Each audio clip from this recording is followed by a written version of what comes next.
Welcome everybody. First let me do a couple of quick sound checks. Let me make sure that it hasn't booted me off the internet like it likes to do. Yeah, okay, I'm getting sound through. Hey, I'm on a roll. I'm going back to the Yukon today. Hey, Nico! Thank you for the extra confirmation. I've got my monitor running off to the side here, and it was really quiet. I'm not positive that the little burger drop guy actually made his sound, or its sound in this case, since I dropped an actual burger and not a human representative. So that may not be working on the BRB screen, but at least it's picking up my microphone. I did have to rewire my, virtual rewire my machine after doing an OS upgrade. It kind of scrambled all of the migration that it had done from my old computer, but hopefully things are bigger, better, faster now. So let me swap over to this screen. It did also completely scramble the location of a lot of my overlays, so I think I've got the flip counter. Yeah, the flip counter looks like it is back to recentered. It's close. Everything seems to be off by about a pixel, but that's good enough. My real problem is that the old machine did need a physical rewiring, and it's not going to happen. It's cheaper just to buy the new one because it's an Apple product, and they don't want you to do that. Let's see, where am I sitting? Yes, so I'm working on the mission called Stocking Up. It actually involves carting around 5 different loads of these long logs, and you can only take one load at a time unless you're being super crazy and you've got 2 trucks and you're towing, and it's a big mess. I did the missions that involve kind of the travel through the worst of the snow, where the towing really wasn't going to work well. So I've got those knocked out of the way. The one that I've got left, I have to get it pretty much to the opposite side of the map, but I can mostly follow this thick road the whole way. The catch on it is that it is super icy, so I've had to put chained tires on the truck, which never do as well on any other surface other than the iced pavement. But except for one little water crossing right over here, I don't think they should pose any problem. We are going to fire up and see. I have got my flip counter ready to go, and more importantly, sitting right over here, I have my International HX520 loaded up with chain tires, a winch, and the manual log loading crane for when I inevitably spill all this stuff sideways. Hey Jesse, welcome aboard. We are about to do arguably the most boring part. Oh, it's a truck redeem! That is loud as crap in my ears. Let's see how it does on the stream.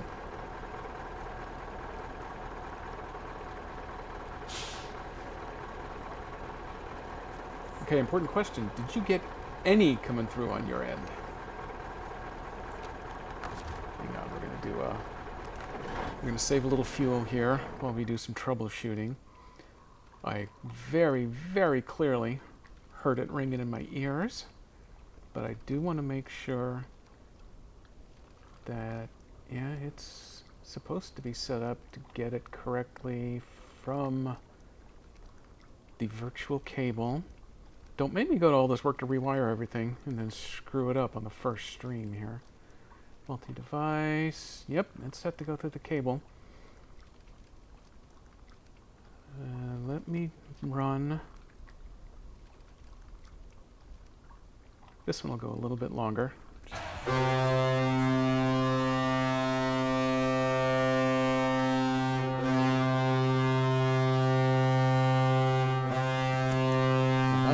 Super loud right in my ear. Okay, that one is definitely coming through. That's good to know. Let me run back over to this other page, and we are going to refund points because I'm not positive that the truck horn actually worked. So that is my new random redeem. I've got 4 different truck sounds loaded up. That was probably the best of the 4. There's at least one that I know that is really quiet.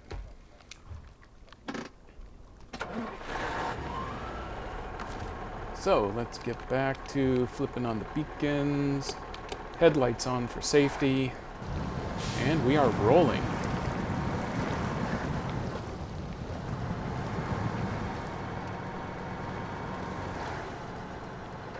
Got one of my much better trucks. I did a whole bunch of medium log loading with a very suboptimal truck, but it's one of the few that I've got ready to go that can actually pull a medium log trailer too, so I can do 2 loads at once. The long logs just don't work out that well, so we're gonna do these one at a time. This is the one route that's gonna require chains on the tires, because there's a slightly slick hill going this direction, but there is a really slick hill coming back the other way. Actually, that one's even a little scary to go down that hill. It is so slippery. So, this truck, luckily, does pretty well. I say as I manage to get it caught up on a rock here, I think. Okay, let me back up. Yeah, it's stuck on something. Let's go for... Do I have a quick winch? No, I don't really have a good winch point. That'll have to do. Get my nose up. There we go. Get it off whatever that underwater rock was.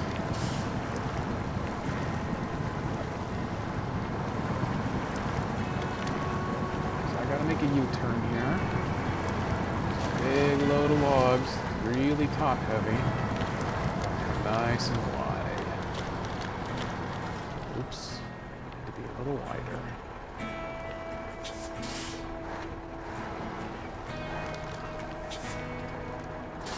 Ooh, hold on to yourself here. There's one load that has to go up to the top on this little mountainside here that we're on.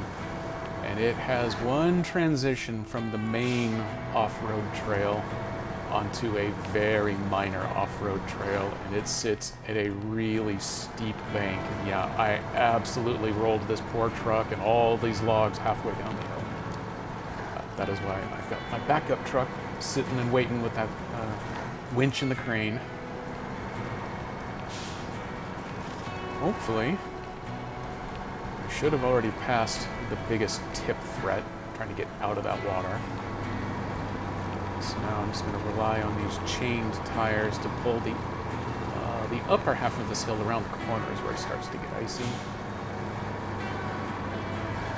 I've done some experimentation. I am able to pull these hills by winching myself up, but especially the steep hill on the way back, it takes so much longer to do it that way than to just be a little bit slower coming through the mud by equipping these chains and then just screaming up that hill. I believe I've also got a maintenance truck on standby kind of at the crest of this hill, so that in the event I need repairs or fuel or just a quick tow someplace, it's good to go.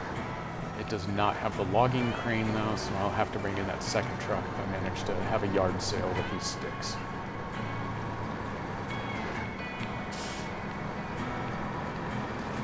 There we go. That was the slightly slick hill, hardly even noticeable with these chains.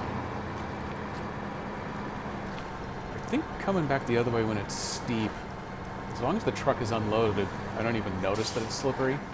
If I was having to bring these logs back, I think there's one spot where it got steep enough with a custom load I had to pull that I actually had to winch very briefly.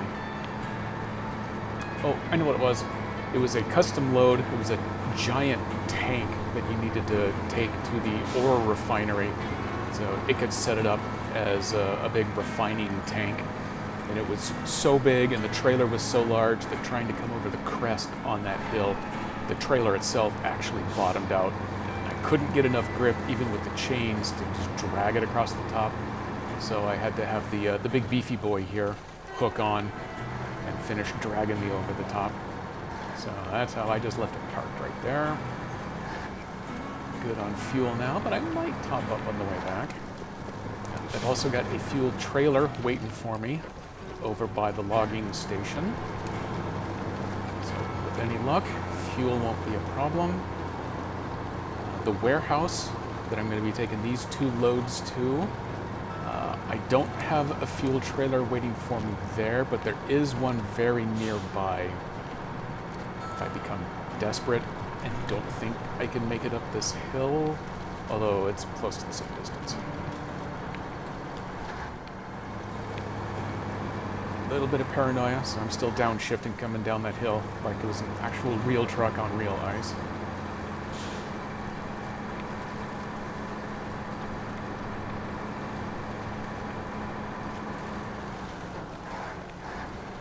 Let's leave the highway for a moment.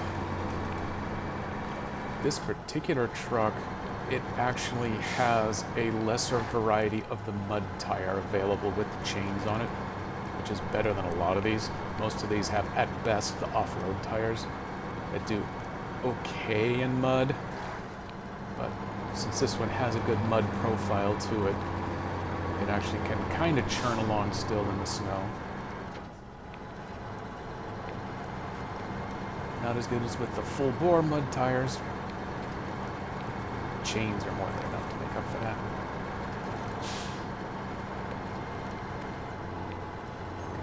Slightly risky way, because it's a lot shorter than going all the way around this giant rock in the middle. So let's keep churning. I want to be on the other side of this tree.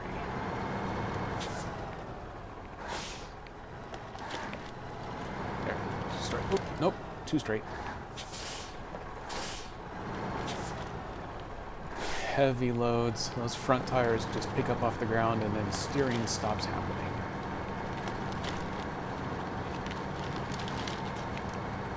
Hey, there we go. Smash our way through these stupid little trees. If you were any good at being trees, you'd be tall trees by now. That's my theory. Get these unloaded ASAP. It's going to make it turned around a lot easier if I don't have a gajillion pounds of tree sitting on that back trailer fork.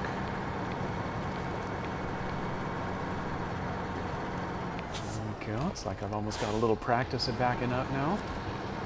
You still can't do it with the trailers that have the front wheel dollies. They just go all higgledy-piggledy on you the moment you start backing up. I haven't found any good strategy for really getting them to behave. I love that tree.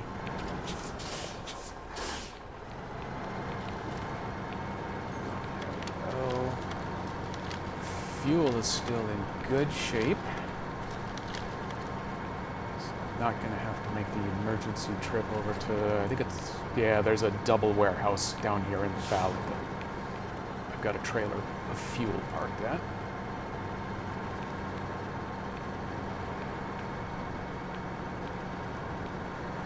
Thought about dragging it over here, setting it next to that blue tank back there. This is a facility for making, I think this is a concrete plant. I believe I've already built all the concrete. I built all the concrete that I would need to for this particular map up here in the mountains. This, one more set of logs should be the last delivery that I have to make. And then I am done with the, what is this, Big Salmon Mountain. It's got salmon in the name. Pink Salmon Mountain, Big Salmon Hill. It's all the same.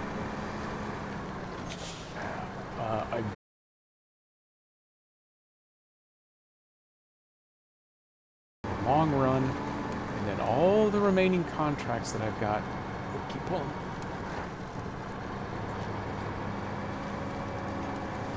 Nope, okay. Offline momentarily, but it came back pretty quickly. Good with that. So anyway, I've got the two long logs to deliver here, 2 long logs on the other map. I think that will finish off my need for this map. All the remaining contracts are all going to be medium log deliveries that I can do entirely on the other map.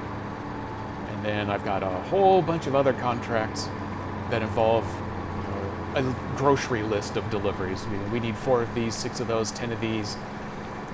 There are a couple that I think ended up wanting a good 8 different types of delivery. So they become time consuming. They're not overly hard per se, but the other map in particular has a lot of long drives with a little bit of mud and some water crossings. So they take the time just because you got to drive the whole way. I think all the resources I will need for all of those are available on that other map. Fingers crossed.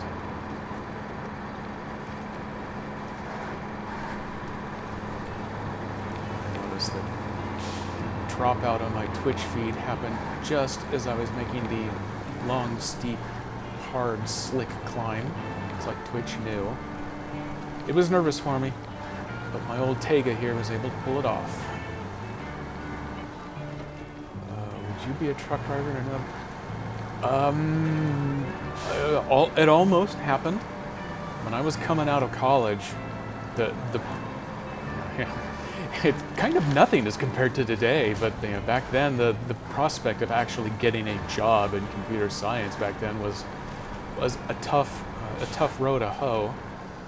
So I was worried that I might have to do something else for a while. So I did look into trucking school. It was not going to pay as well at the time. I believe it pays much better now, but the hours and the toll on the body are still absolutely atrocious. But I did have my CDL, but before I graduated, I drove a bus as a civilian contractor for the Air Force for a while. So that's as close as I had to get. But it was fun. It's a good question. I like that. Oh, here's my logging fuel trailer. I've only burned half a tank, so I'm going to go ahead and go grab my next set of logs and then come back over here. That's actually where I had left the truck staged for today. I never see that pile of crap sitting right there, but it is dangerous on the tires. Did it make me part of the Air Force? No, it did not. It was a civilian contractor. Interestingly enough, for me at least, I was actually just contracting indirectly for the Air Force again as of my last client. That job is wrapped up, so I'm moving on to my next client probably next week. And all I really know about the next client is that they make software for oscilloscopes, which is super intriguing because I used to be in electrical engineering.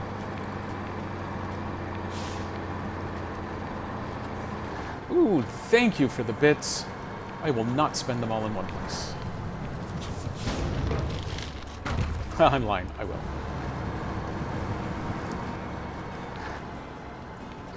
Okay, loading up one-man convoy.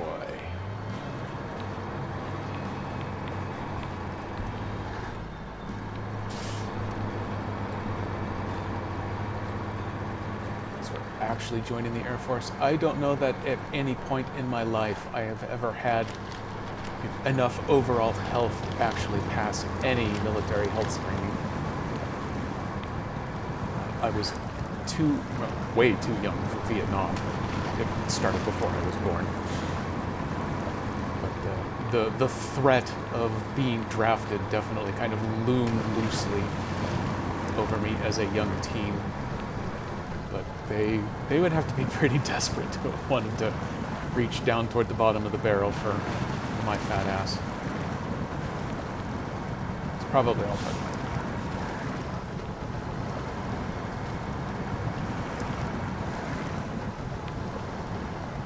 it. Okay, let's do a quick top up on the tank. Ta-da. One thing that lets me down on this truck, it sounds like a car horn.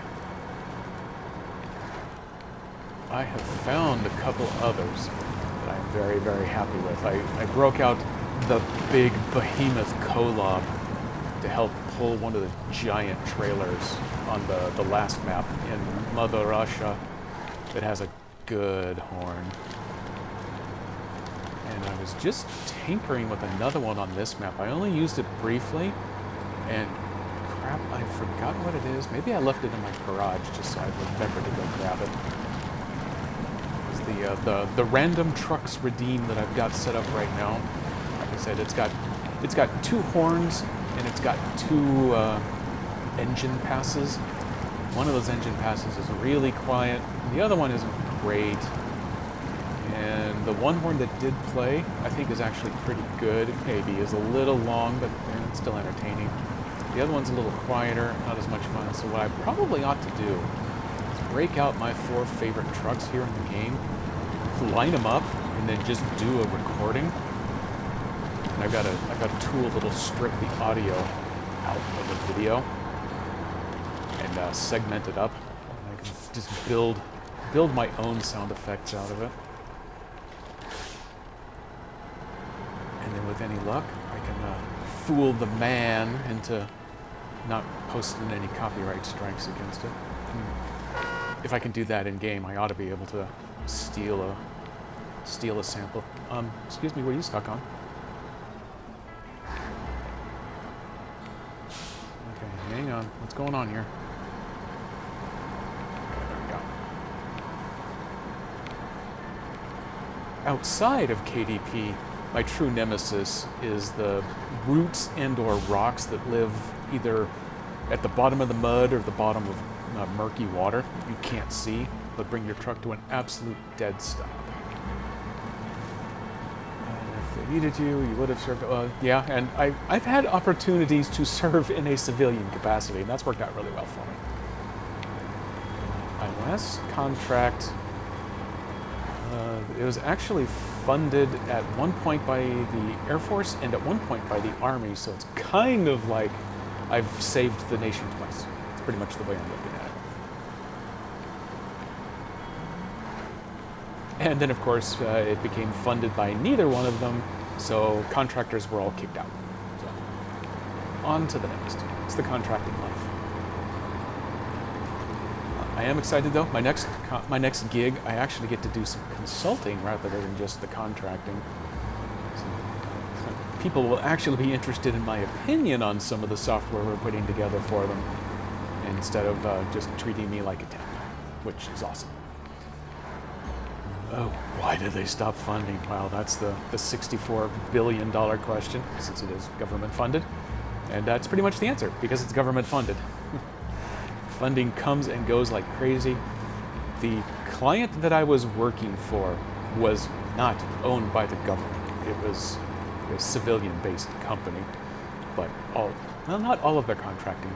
They did some work on their own that they could sell both civilian and military versions of, and the military versions would typically be at least co-funded by the military organization that they were going to support.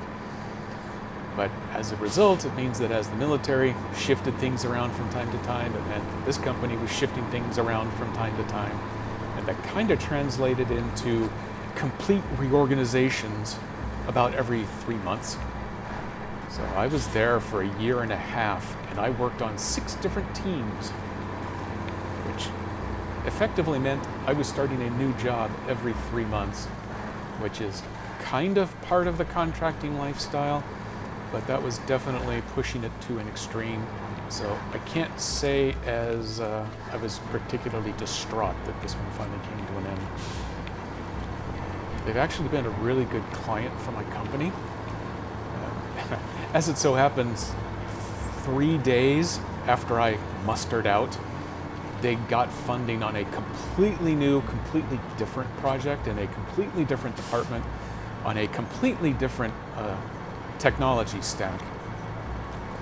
And I hadn't officially been spoken for by this new client yet, but it was in the works. So we had someone else who was just coming off of an engagement of her own who happened to have some of that technology experience, so they pulled her right back on. So that also happens a lot at that company. In fact, I was released from contract about 9 months in, And with 4 days left before I was going to be disenrolled, suddenly they got funding from someplace else, so I shifted over to a different one. So they're an odd beast to work with, but definitely a side effect of the way that the government works at its heart.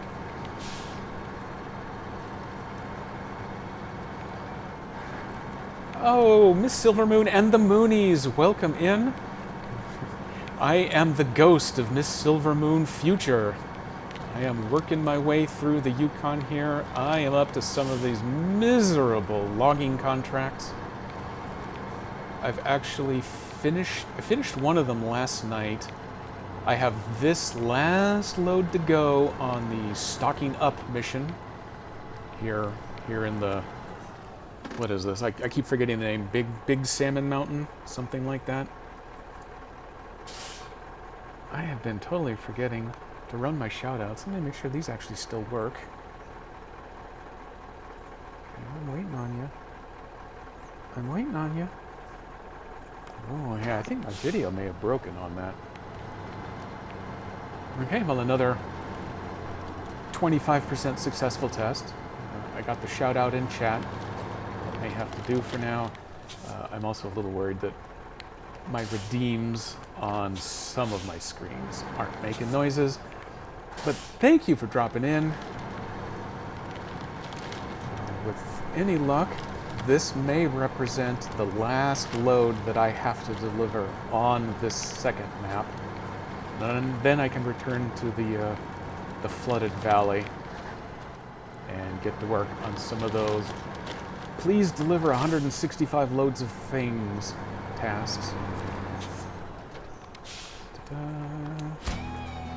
Ooh, we have a delivery. Now our supplies will last. Good to have someone to rely on. Here's your reward. 25 grand. That's a nice payoff. Fortunately, since I'm in regular mode, I've reached the point where money really doesn't matter so much anymore, which has been nice. It gives me the opportunity to just kind of enjoy the puzzle aspect of driving these trucks around in the snow and the mud and the trees and the torture. As I'd mentioned in your other stream earlier today, I actually did the contests on these two maps early rather than late. There's only one of them that I had to do twice to get the gold.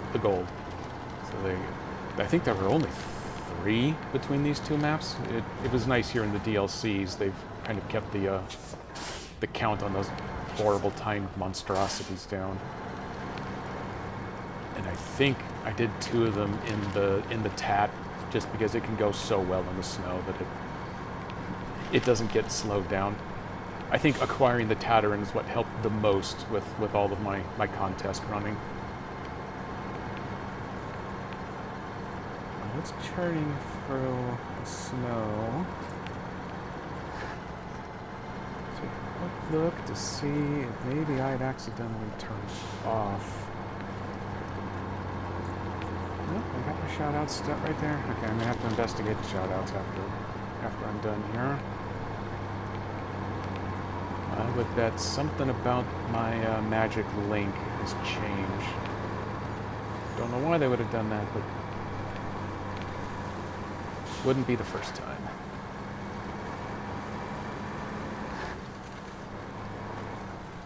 In fact, hold on a second here, truck.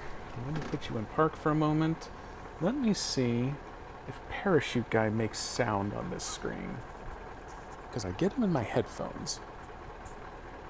Watch my monitor until it catches up.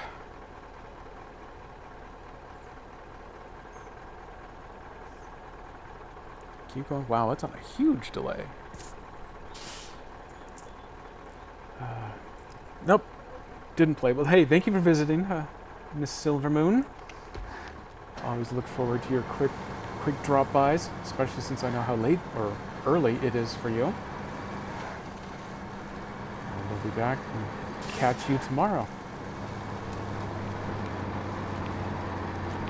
Let's see, what do I need to do now? The gold mine is back on flooded foothills. Let's see. Let me pull this slick hill here first.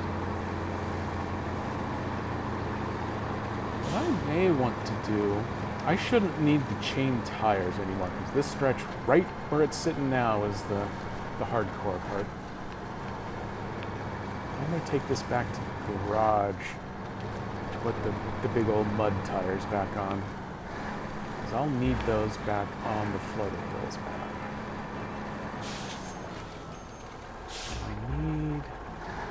I'm just gonna leave that guy sitting there just in case I come back this way soon.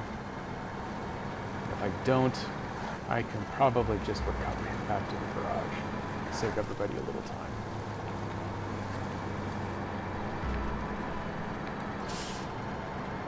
Keep going. Yeah.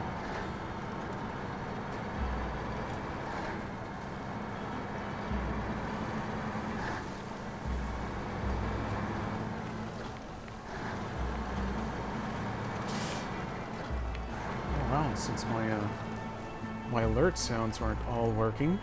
Welcome in, husband waifu gaming, if you're still there. Good to see you pop by and join in too. Who else have I managed to miss? I think that's only one. That's not bad for me. Still. Oop. Oh no, what have I done? What have I done? Still getting the hang of trying to pay proper attention to chat while I'm also trying to not drive myself off the slick highway. There we go.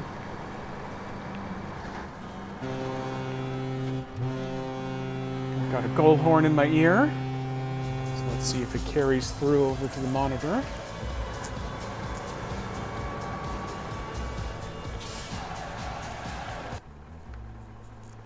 Okay, that one goes through to the monitor. Why does that one go through and the others don't? It's driving me nuts. As long as I'm on this, where did I put my new one? Let me put my new one through. That's a pretty good horn. I'm okay with that one. Now I'm flooding myself.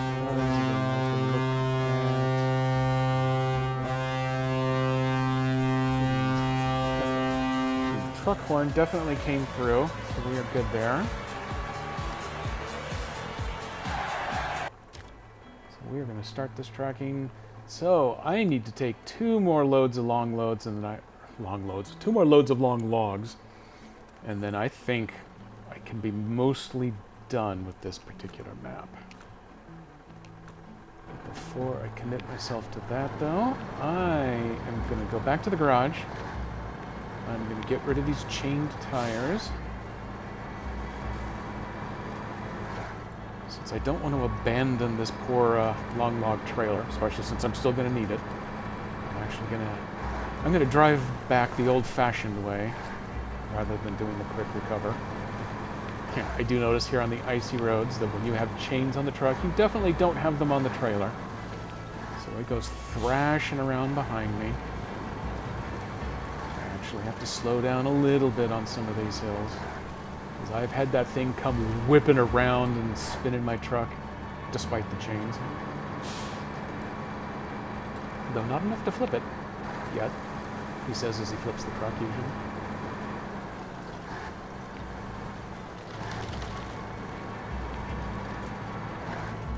I have run enough loads back here on this map that it's been a while since I've actually had to bother putting down the way markers. I'll probably have to do that when I get back to the flooded hills, because I haven't done anything over there in a little while. I can get to the railway station real easy, because that's a fairly straight shot.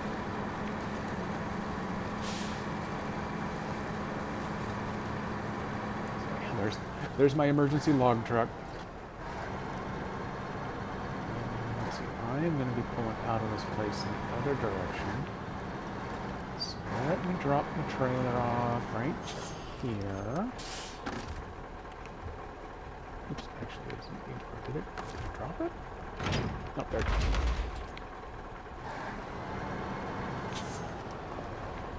Should have backup fuel tanker over there as well. Chug, chug, chug. although this is going to refill the tank anyway. Let me get back over here. No, I need those. I need, where did the tires go? Here we go.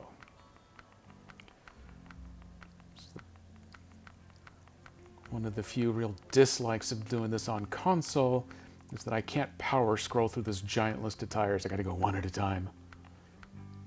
There you go. Big old mudders. What else have I got? I got the snorkel. You know what? I can go ahead and put that spare wheel on just in case.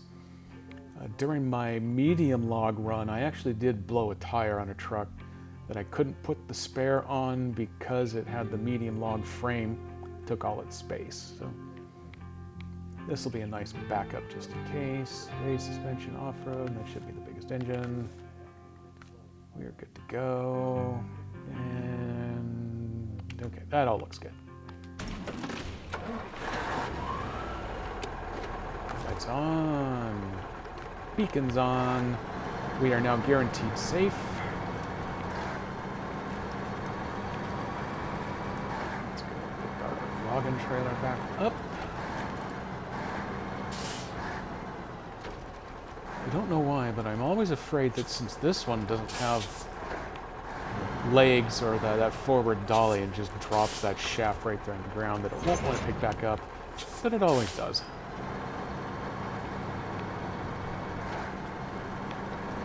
Okay, we should finally be getting some much better performance out of this thing. I have no idea what my route's going to be back on the other map yet. That will be exciting when I get there. This road isn't particularly icy, but I'm still going to throw that trailer around. Show who's boss.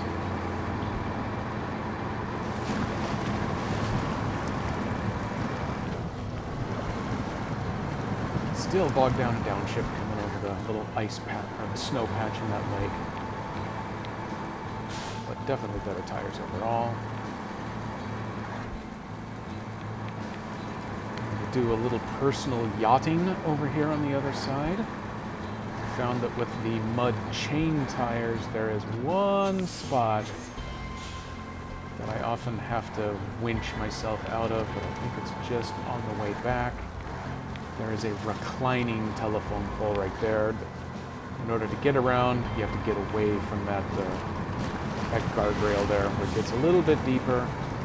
There's a rock or something that exists right at its base that I keep getting stuck on.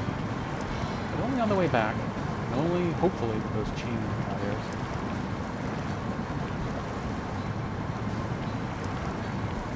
So I can do my own personal submarine impression in this direction. A little closer. There's one set of tires up a little higher, get a little better grip. I am running solo now, but I've got a plan. I've got a plan in place. I've got a friend who wants to co-stream a little bit of this, so I am going to start up a new save slot, and I am going to run an inaugural co-op session, at least starting with him. We have to talk a little bit about how we want to play this or not, whether we open it up to a bunch of people right then, but I don't know, he's not going to become a SnowRunner streamer, so I am going to have a co-op save ready to go. And I will probably start swapping over to that, and I expect that to happen within the next week or two. At the moment, especially since I'm getting close to finishing up this map, I'm looking to finish these off solo. All I've got left are the contracts, rather than just the random sundry tasks, so I definitely want to see and experience all of them. I am absolutely open to co-oping once I've got that plan going.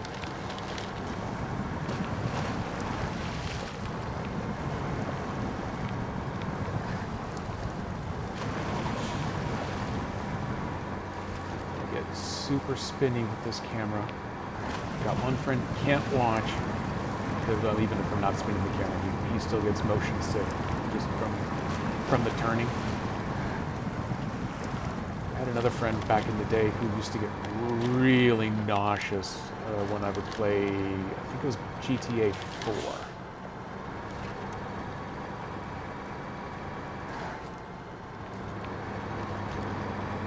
also found that when I'm playing things like Two Point Campus, a school simulator, I'm still spinning the camera around like crazy, trying to get the absolute best look at something at any given point in time.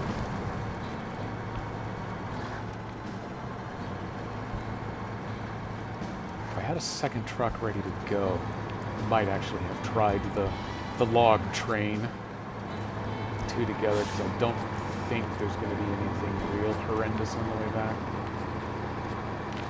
I have failed to prepare and prepared to fail all at the same time, so just going to run one at a time here.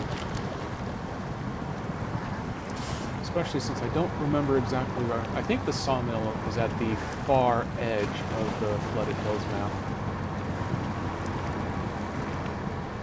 But I think getting from the gateway to the fuel station is the only route that might be a little sticky.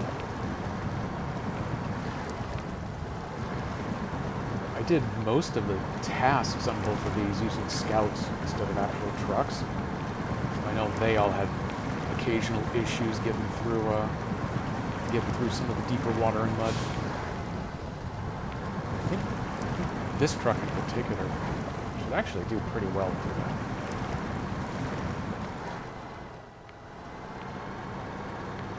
Got enough fuel, and I'm going to take the small gamble and skip that trailer. And I will hit the one that I've got set up back by my garage.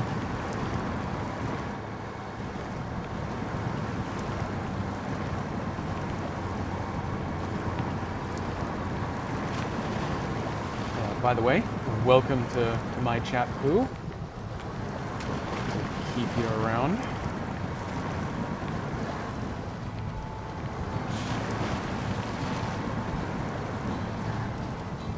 Let's see if I can avoid, or at least better crawl over that underwater rock at the direct base of this pole. It's the only spot that I've had the winch to get back. I had the chains up.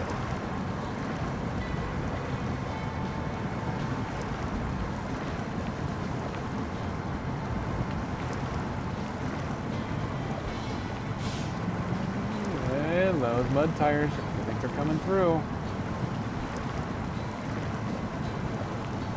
Slow, but we're going.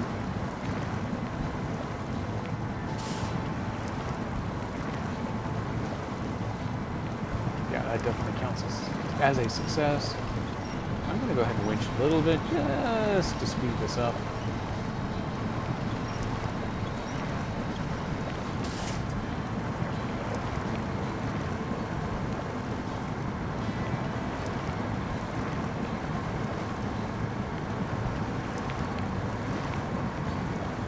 I don't know who built two little wood bridges, set them out that far, and then decided to give up, but I guess it does help a little bit.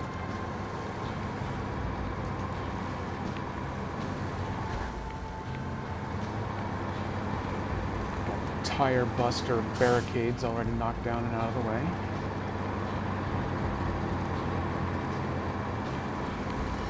They always seem to be my nemesis back in Michigan.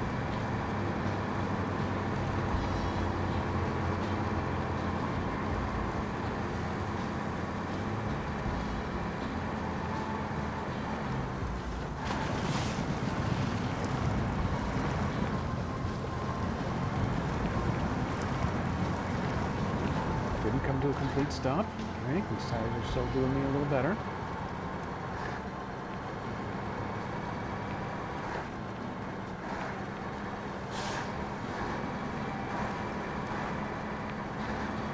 As part of this contract, I got a whole bunch of medium logs. Those I can get on this other map. And in fact, I think their source is a little lot closer to where the sawmill lives. Let's see if I can get stopped. Go for refuel. Just make sure we're all topped up. I believe I've got another fuel trailer waiting at the railway station, since there's a trailer store right there. That makes that handy. And then there is an actual fuel station, the one and only in all of Canada, that lives down on the south side of that map, just south of the railway station. But then I don't think I've got any others currently set up in between there and the garage. I don't think I'll need any. But as I said earlier, I haven't run this other map in a while because I've been focused so heavily on getting the mountain stuff done. Let's go ahead and do a little maintenance here while this loads. This has made me so jealous watching Miss Silvermoon's streams, or actually almost anybody else's streams. The loading is so much faster on PC. Yeah, I know. I was a little distressed that Canada only has one gas station. Fortunately, they got 7 Tim Hortons spread across these 2 maps, so I can stop for coffee at any time. Oh, hey, look at that. It's dark. Who knew?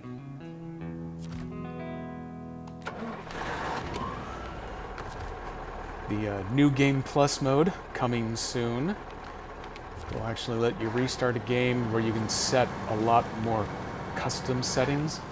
One of them is going to let you tweak just how long night lasts. I have an appreciation for the dark adding a certain layer of difficulty. So I don't plan on setting it to 100% daytime always only, but I would like to cut the nighttime down. I wouldn't mind cutting it in about half. Especially the Russian maps where they do the real cool northern lights up there. You know that they're pushing Arctic circles, so it's not crazy that they only have 6 to 8 hours of daylight a day, but man, it seems like those maps have 22 hours of nighttime a day. And anytime I want to do anything, it's in the dark. Stuff like this, I can't see those. Well, okay, if I pan down enough, I can, but I can't see if the wheels are even spinning or if I'm moving. Sometimes it just gets a little too frustrating.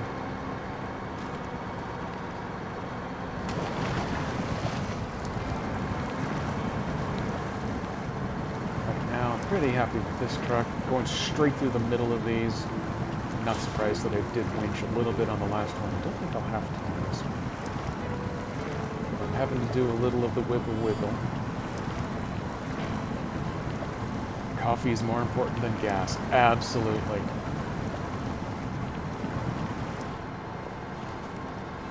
Oh, hey, you know what I haven't done? Is I altered my hydrate redeem. It should, yeah, it's using the coffee icon now, like it should. Oh, what I need to do is get Mr. Sock Monkey. Make an icon out of him for that redeem. I've got more plans than I've got time for artwork. If I had any talent for artwork, it would be even better. I might be able to make better use of that time. Most of the stuff that I've taken so far has been Creative Commons. So I've got all my attributions properly set up. I don't want anybody accusing me of anything.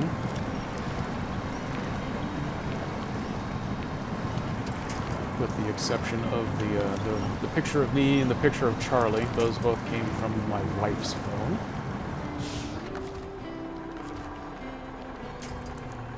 So I can issue a copyright strike against myself, because the way that works.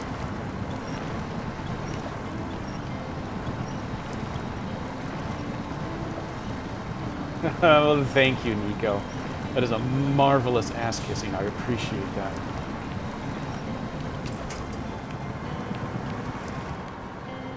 Okay. Oh, hey, I pulled out of that hill. Let me do a full-on pause there. Let me give this another quick shot to see if it's actually going to pull up. What did I set up? Oh, hey, that one's actually playing the video. I don't know why it didn't work. I don't know why it hates Miss Silvermoon. Or did it play for Miss Silvermoon and I somehow visually blocked it out? I don't know. Or maybe things only work half the time. That would fit my experience as a professional computer person. things work half the time, but it is non-deterministic when that half actually is.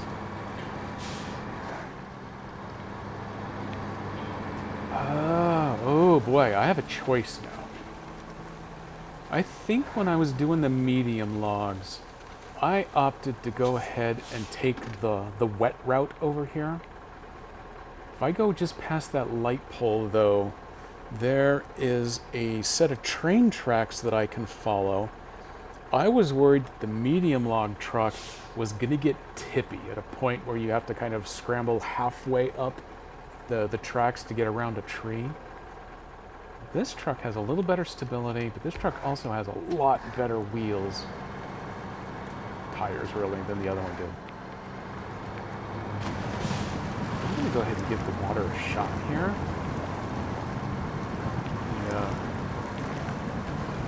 Put it in a lower gear. I may have already got myself stuck. This is going to be a lot heavier. At least going this way has a lot of junk around that you can winch onto.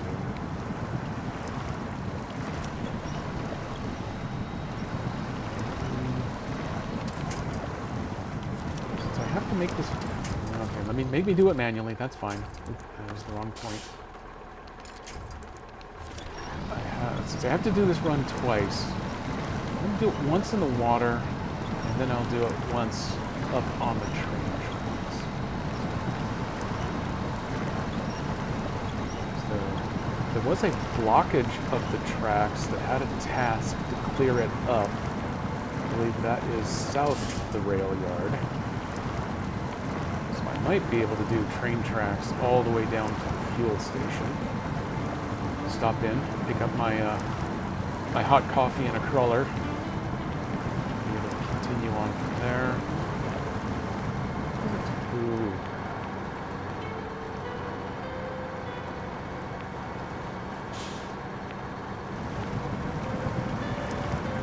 Okay, you didn't see it play for the Silverman.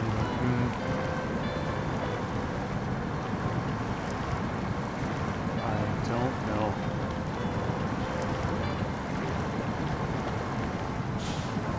One of the few advantages to a nighttime drive is I can actually get a better look down into the water to see where the winchable logs are and where the quote-unquote road lies. Sometimes the road is the best place to put your wheels, and sometimes it's the worst place to put your wheels. Usually in snow, it's the worst place. Water crossing, I think they've actually tended to make the faux road the more stable spot. Okay, I actually did choose the right turn there. This is going to let me fuel up. I'm not too far down, but far enough. Plus, since this trailer sits right here next to the trailer store, I can always sell it empty and rebuy it full if I need to. I am going to conserve a little bit of diesel here. And where am I going? That's a pickup, that's a pickup. Let me take a quick peek. That one. That is a storage zone for long and medium logs. I don't know if it has any of its own though. That one has 2 wooden planks. Let me go check out over here. That one only has medium logs. And that one's got wooden planks. Okay, so here it is. The actual sawmill is tucked back up here in the opposite corner of the map. And I don't think it's the worst place in the world to go to. I don't think I can get there by coming up this route. I tried that in the Azov, and the Azov was not thrilled with the whole notion. But I think I can come up this way. That is probably not going to work. I think if I go past the concrete plant... Wow, these are all really really bad-looking routes, which fits the way they tend to set up these long log things. Can I fill my gas tank with coffee? That is how I do it when I get to the fuel station. It's something like White River Fuel, I think is the name of their gas stations here. But yeah, for me, it's totally Tim Hortons. The sad truth is I have never been to a Tim Hortons, but ever since I became a hockey fan in 1993, maybe 94, I have seen Tim Hortons on all of the boards and half the commercials, so I need a Tim Hortons. I believe there are some in northern Washington that I can get to without having to cross the border. But also, I wouldn't mind crossing the border. Okay, so at a bare minimum, I just need to get back to my garage. That I can do. How do I want to do this? Oh, I know where I want to go. As part of clearing the blocked rails down here, I semi-accidentally, sort of, finger quotes, discovered a little back road over here. Has a bunch of rocks, but it gets me somewhere.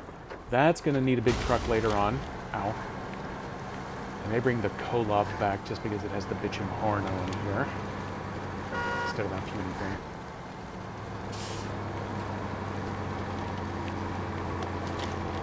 That horn sounds like my SUV. I could just go sit in my driveway if I want to hear that all the time.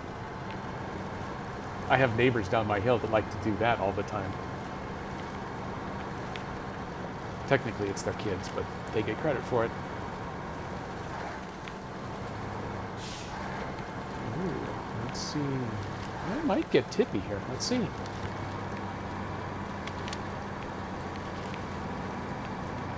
Oh, I'm riding the rails. Look at me, I'm a train.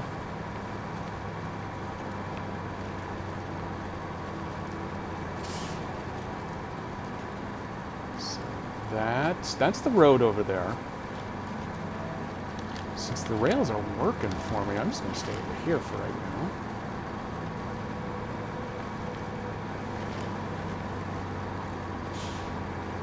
Now I may well need to do a little winching to get myself pulled up over the tracks. Let's see if I turn. Oh, I'm going to need a little bit of a pull. There we go. Let me check, make sure that I'm in the right zone. Yeah, okay, I've passed the water hazards. So I'm actually going to go first person, which I don't normally do, because the visibility can be really bad this way. Oops, nope, stop moving that thumbstick.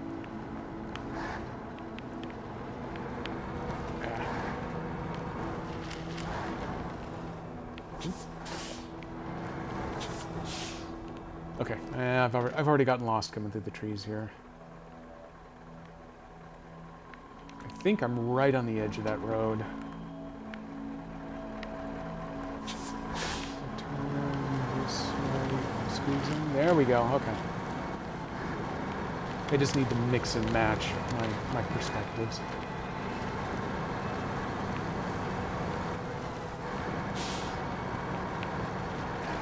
We're organizing the Great Jedi Field Trip to Hortons. Oh no, since we're in Canada, this is Lewis Fuel instead of the White River. I'll never remember. There we go. I'm gonna pick up a little extra gas as long as I'm here.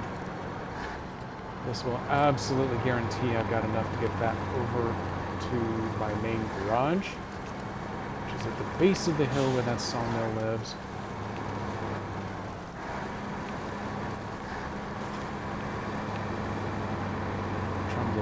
Trundle. My typical MO is I like to find all the watchtowers first, and then assuming that exposes all the upgrades, I like to collect them second. Here in the Yukon, I had actually managed to expose the last of the upgrades I needed with the second to last watchtower, so I actually finished the upgrades first. But then I went and I did the watchtower. I got the last one. It was a little hairier than some of the others to get to. I think I recall it needed a lot of mountain climbing with the Scout. And then typically I will start working on tasks, and I'll kind of mix in a few of the contracts as I go, especially if there are contracts that are going to fix bridges and things. Most of those seem to be done as tasks, but sometimes they're the contracts. In this particular map, I was actually able to do all of the tasks on both maps before even having to touch a contract. So I got everything repaired. I towed a whole bunch of vehicles places. I towed a whole bunch of trailers places.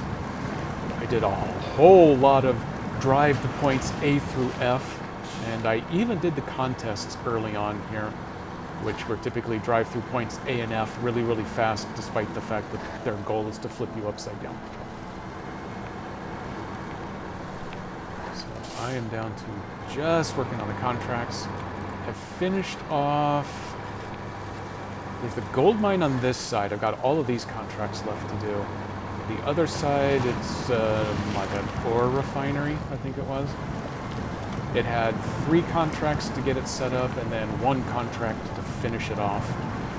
That first one took me 2 days to get through, because it was one of those, we need you to deliver 9 types of cargo and 1 or 2 trailer loads of each to at the top of the icy hill.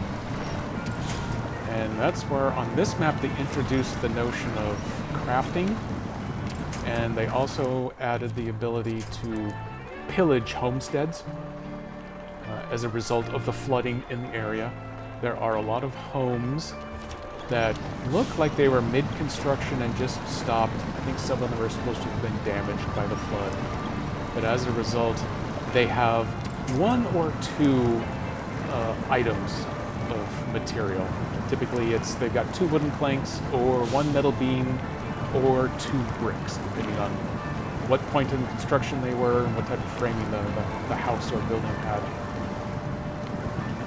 So a lot of those resources are what they call for on these contract deliveries.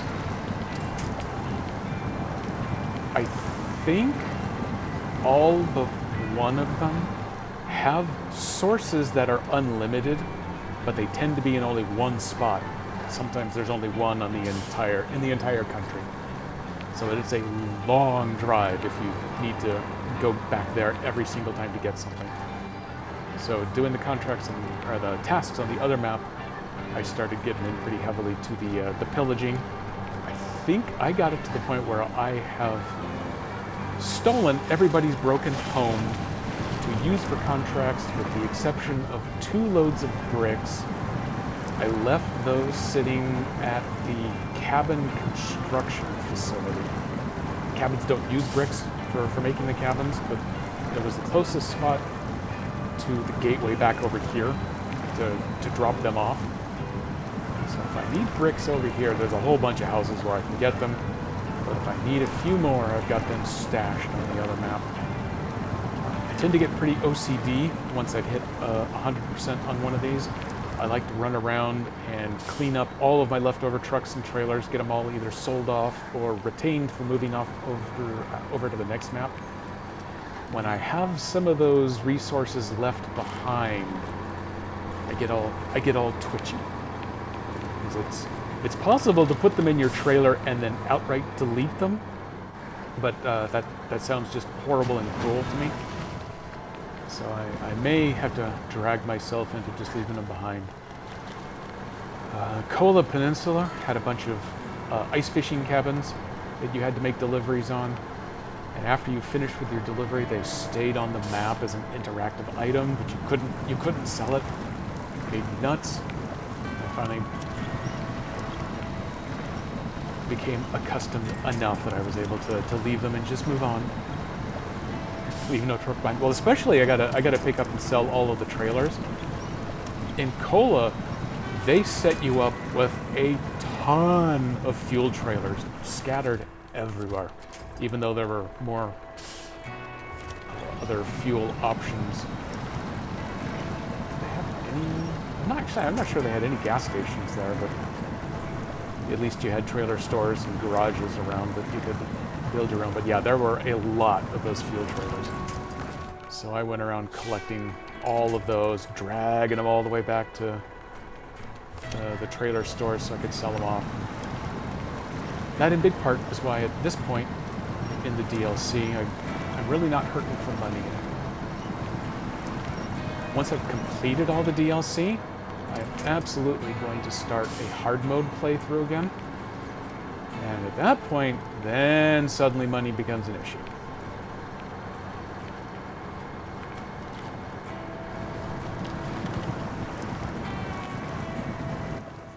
I'm just looking to make sure.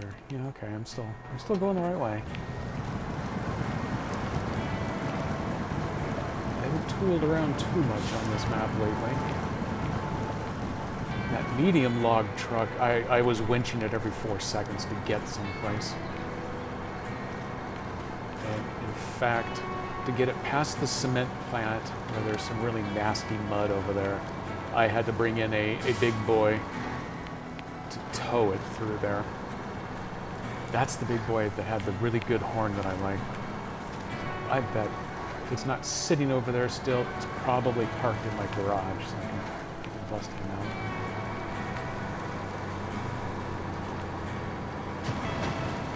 Almost there.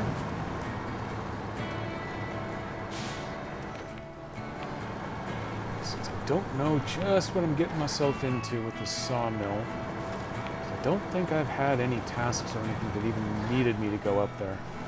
I think I just made a quick tour by at one point with a scout vehicle early on, since it sits over there close to the starting garage. I may want to take the Tadern out real quick, poke around some of those access roads to see which ones are scout only friendly and which ones are I'm gonna need to make sure that I have my log recovery backup.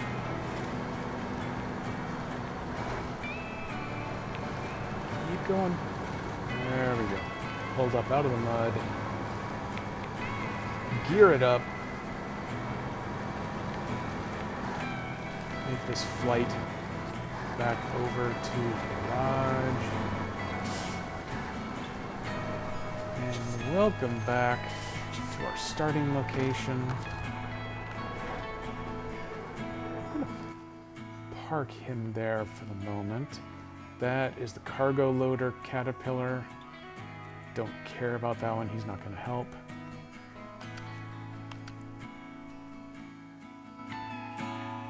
Ooh, the Kolob and the Tatra. I think the Tatra actually had a really good horn. This might be the one I was dealing with. This is my giant beefy monster. Oop, wrong button, I gotta go down. Yeah, that's the good one. That's the stuff right there.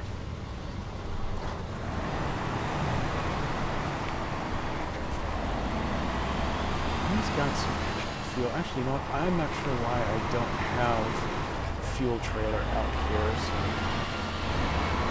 since he's got spare fuel on top, I'm going to run over and make sure this bad boy is topped up.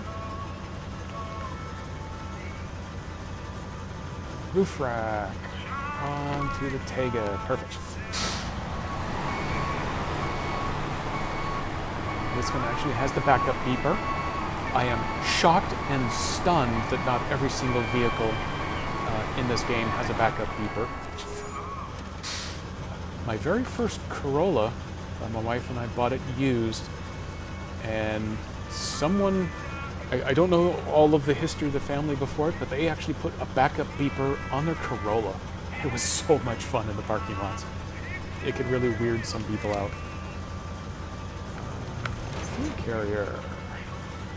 Where do I want to park this dude, though?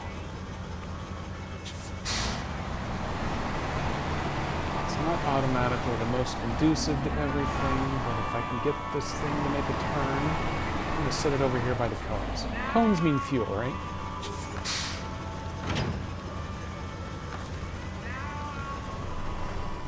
Okay, put you to a stop.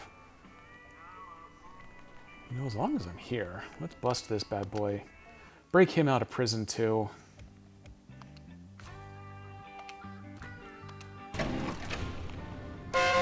Oh, no, no, this is, no, no, no, nope, that's a no porn.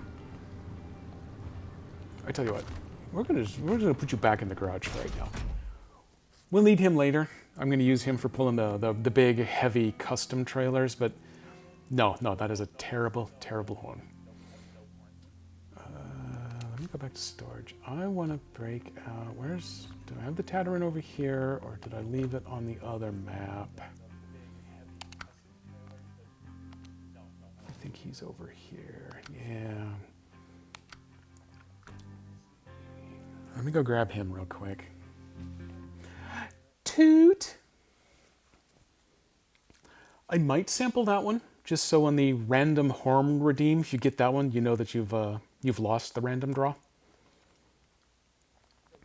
But in terms of long-term use, no, that's just absolutely terrible. That's the cute little European tram that you take as a tourist. So, you know, you've been doing this long enough here. I'm gonna give myself a quick hydrate. Welcome back, Mr. Monkey.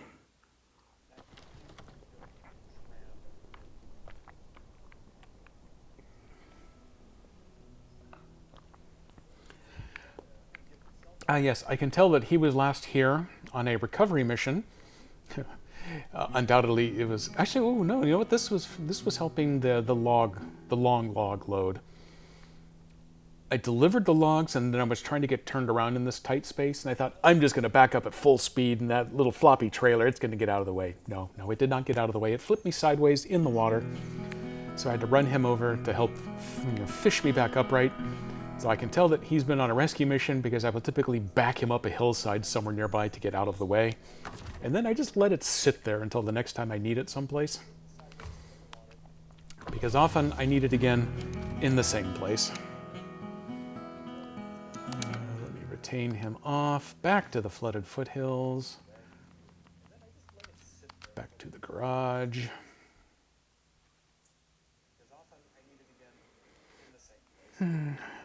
KDP! That is very true. Absolutely. Everyone knew that I meant business. Unfortunately, there was no one else there. Although at that point, that is actually where you deliver right after you have to do this 45 plus degree hillside that I found later on that if you actually come up from the opposite direction so that you make a hard U-turn going straight up that hill, you can actually stay pretty balanced. But if you come in straight across, then you put that heavy tilt over in the long logs. And if I needed medium logs, they wouldn't have lasted even anywhere near as long. But yeah, that's where I dumped them all halfway down the hillside. So the log recovery truck and the Tataran were both there because I think I even flipped the log recovery truck at one point. So my record is still needing 4 trucks because of a first flip. But I haven't done that yet on this map. Okay, welcome back to the flooded foothills. Lights and beacons on for safety. I know this route over here. I like this route over here. I am almost positive that a load of logs on the truck is not going to make it up that one, though. This draw here looks appealing, but I have very little trust for that. So I am going to take the slightly longer route here. We need to evaluate for levelness coming around. I think if I can make it to that former house right there, then I can make it the rest of the way. But since there are 3 very different directions to get to this one, I don't want to take off down one with a big truck, flip it because there's no way it's going to go that way, and then have to drive it all the way back. Someone sent me a message saying you got a big raid. That was when I realized I didn't even know you were streaming. What? It didn't send out the emails and you didn't tickle the bell, or no, that's a YouTube thing, isn't it? You should absolutely be getting all of my notices and warnings and threats, KDP.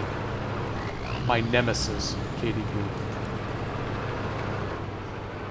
That's the other thing that I'm still looking into. There was one of these services that I'm tied to that will play an audio cue the first time a specific person says something in chat. I got plans. Unfortunately, I don't remember which service it is. Quick search that I did this morning didn't pop any up, so I gotta go look. It may be a premium add-on to one of these, and I tell you what, I'm gonna pay for it if I need to.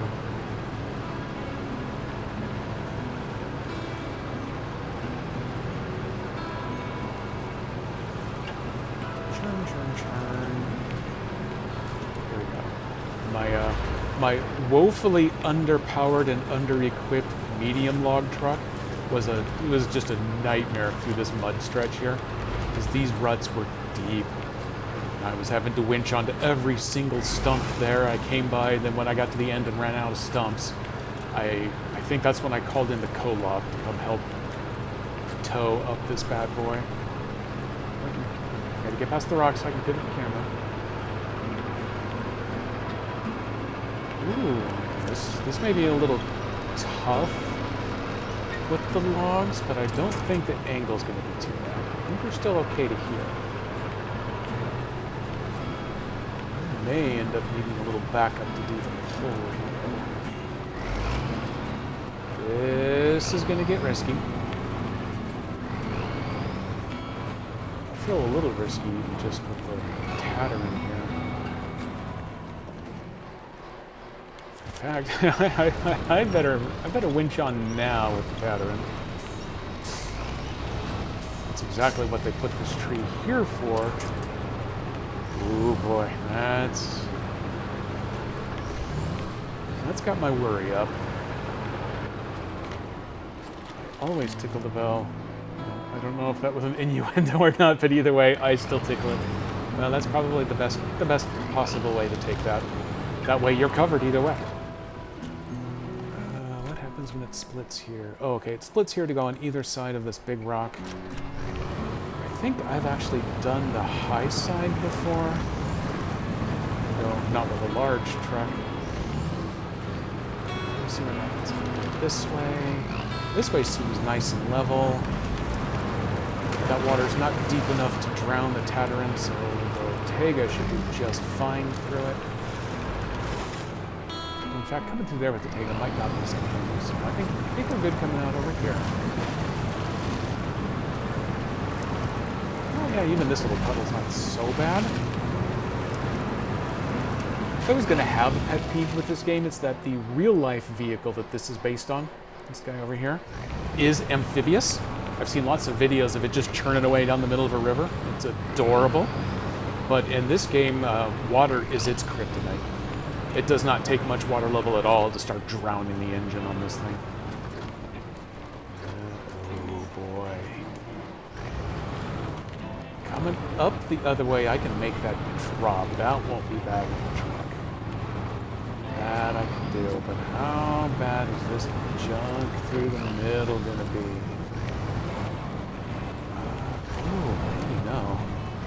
I got one obstacle right there I would need to deal with, but I don't think the rest of this is too bad. I love the little animated rivers that they put in on this map. Let's see, KDP, so your phone thinks I'm more important over your son. But not more important than BB, okay. These are all fair things. Okay, well, as long as I'm here, let me go ahead. Rumble down to the bottom. Ooh, that's a little mud. Don't remember that.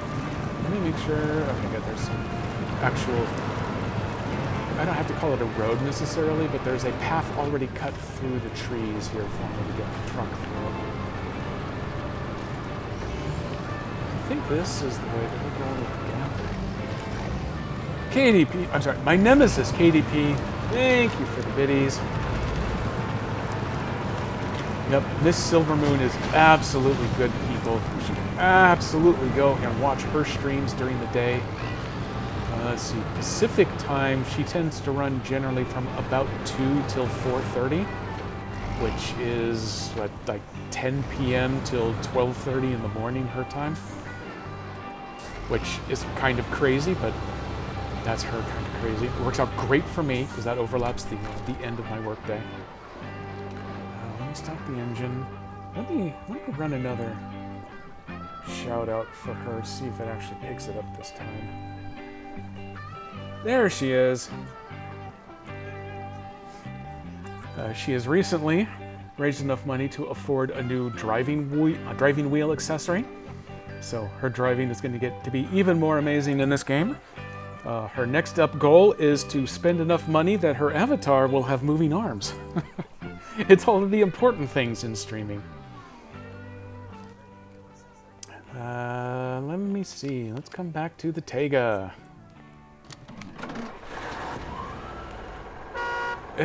Still not hugely happy with that horn, but it's better than that Sadco up. Just try not to drive over anything there. Oh, wait. Beacon's on for safety. Those are headlights. Okay. All the lights are on now. Now we're safe.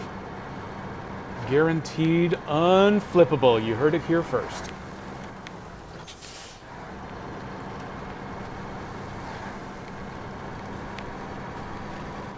Speaking of flipping, I went back and I checked on my new emotes again right before the stream, and they are still pending approval.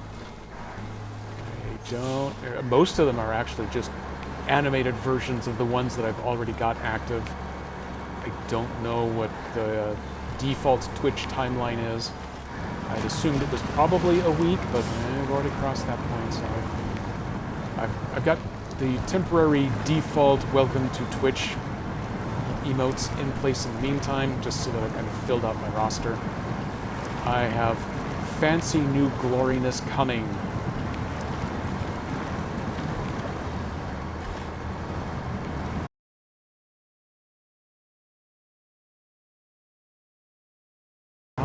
Next, and then on to Amur.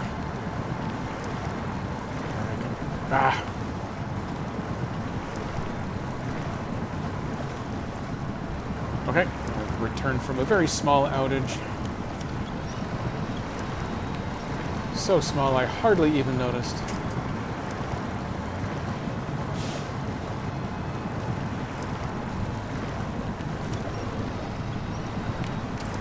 Yep, that one was just a long buffer pause. Me fighting up the mud river here, I think, is given Twitch a case of the constipation.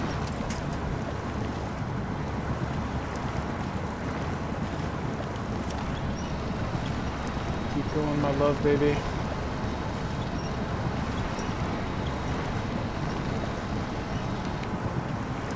Keep going. Well, I can definitely see where that Tataran really tore up some mud on the way down. Let go of that one, so I'm going to lie back down. Can I attach to anybody else up here? Woo! More trucks! So far, we've been getting the pretty good horns.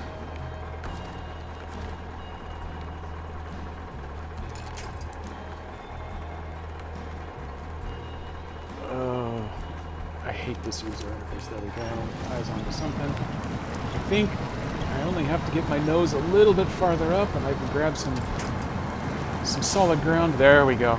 Out of the mud. Don't think any of this looked like it was going to require the chains, which is good because I just took them off. But this one might require the chains. Nope, I actually don't want to go that far off to the side. Well, it kind of helped.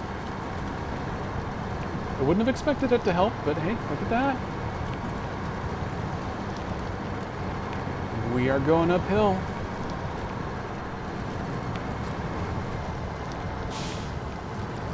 It's going to make me sad as it... Ooh, the winch points here. So I was going to say, it's going to make me sad as it proceeds to then flip it as I attempt to dismount off these rocks shortly, but... Yeah, boy. Okay.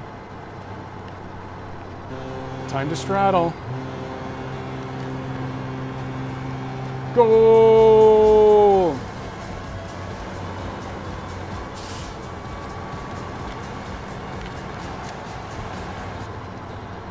It was a little premature, but it was definitely predictive. I did not manage to flip myself coming off there.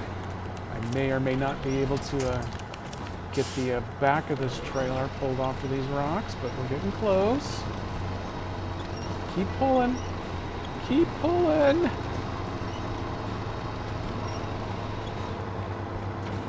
Downshift.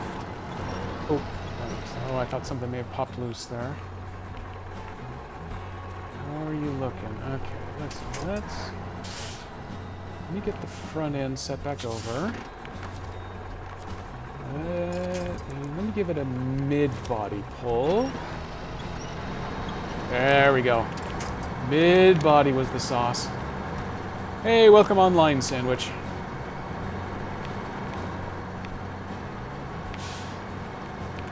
I don't think he's actually here, but since I've left my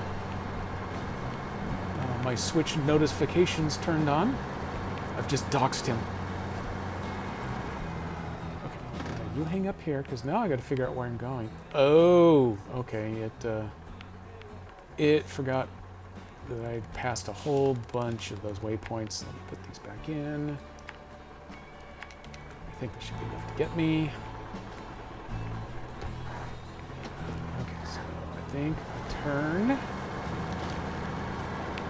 hard enough, I can point up this hill without rolling the logs. Screw you, tree. You shouldn't have been in the way if you didn't want to get run over. And then I can come out of the low gear because I'm not pulling up a waterfall anymore.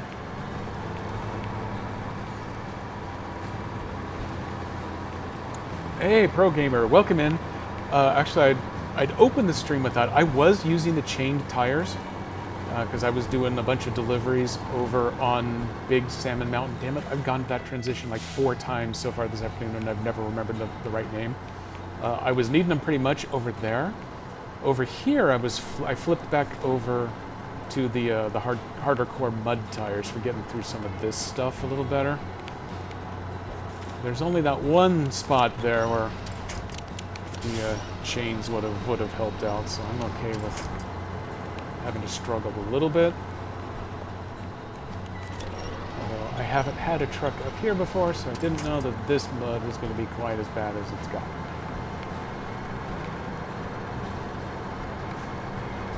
Am I even going where I thought I was going?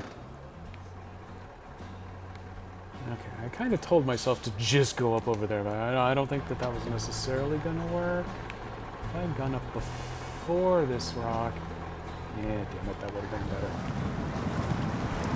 Oh well, I still have to do this run a second time, so let me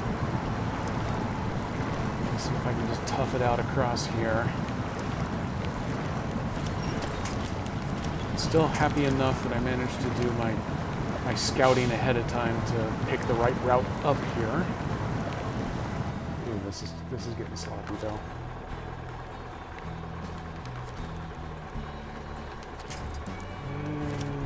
Don't know. Nope. It didn't look like a really solid tree. Solid? No, oh wow, even that gave up on me. Crash. I may do better to back out of the mud hole and go the way that I had originally thought. Don't want to do though is pull so hard that I tip myself sideways.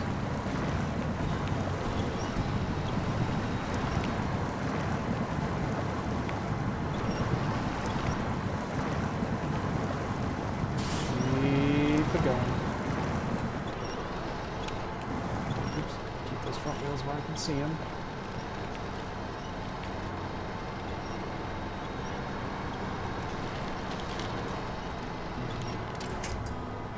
Oh boy. Okay. I think we're good.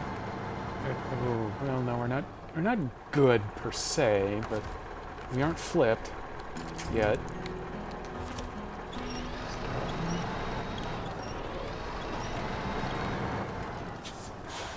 Let's see if it's enough to get my nose realigned here. I think that tree is helping to keep things upright. I'll take that aid. think this tree is asking to help. Yep.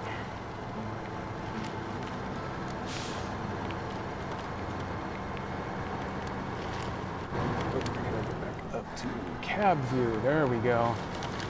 And I am just going to cut right through the snow because it'll keep me away from some of the extra mud that I can't trust. Fucking Bronco. And one delivered. Tell you what, that was a long enough delivery for me that I'm going to go ahead and fire off some fireworks for that one. I do need to go grab a second log. Yeah, here's the maneuver. If you do that long enough, it'll flip you over sideways. It's more than happy to tell you that you're being a little over presumptuous with the whole backing up thing.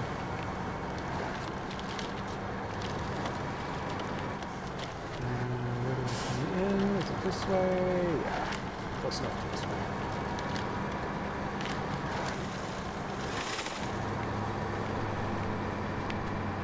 Okay, and fortunately the second run always goes faster because now I know where I want to be.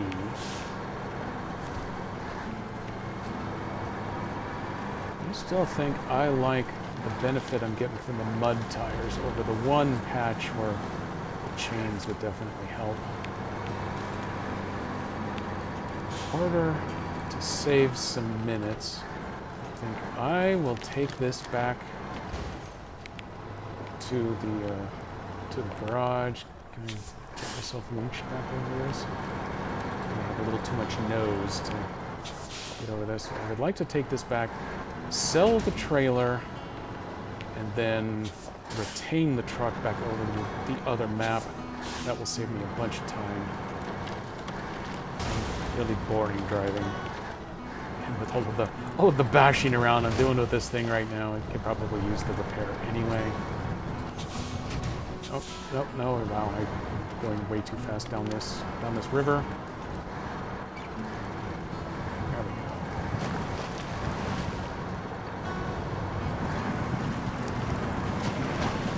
Oh, right into the deepest part of the mud. Good call, good call. Hey, thank you for the lurk, KDP. Always appreciated. Oh, nope, I overshot by one.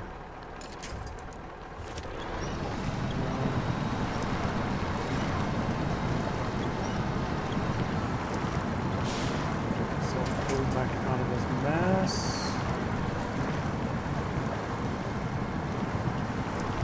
Not in this truck, but I'm very tempted to see just where that goes across. For me, a big part of the fun on this map has been discovering just where they've hidden the fords to get you across some of these streams. I think I took off in the Arctic just to kind of experiment around and found there are plenty of places where that can very, very slowly get across the river. But getting something like a little more useful truck over, I found a couple of intentional spots and then a couple of clever spots. None of which are actually going to help me here, but they were very helpful when I was doing the tasks early on.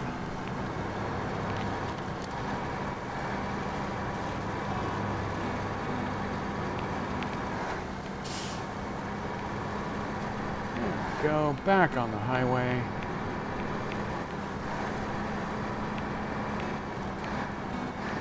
The headlights and the beacons kept me safe like they promised. Hello, Tatra. My awesome sounding friend. Nope, it's not the log trailer, it's the log like that. Nope, there's no trailer to delete. What are you talking about? I'm going to recover you. I'm going to retain you. And then I am going to bust out the transporter. Big Salmon Peak. Wow, I got one word right out of that each time. All I knew is it had something to do with salmon.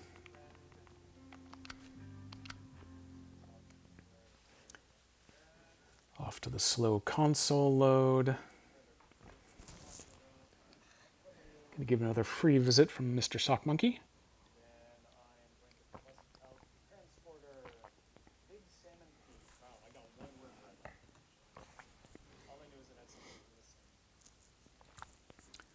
And let me do a little Twitch maintenance while I'm waiting on that load.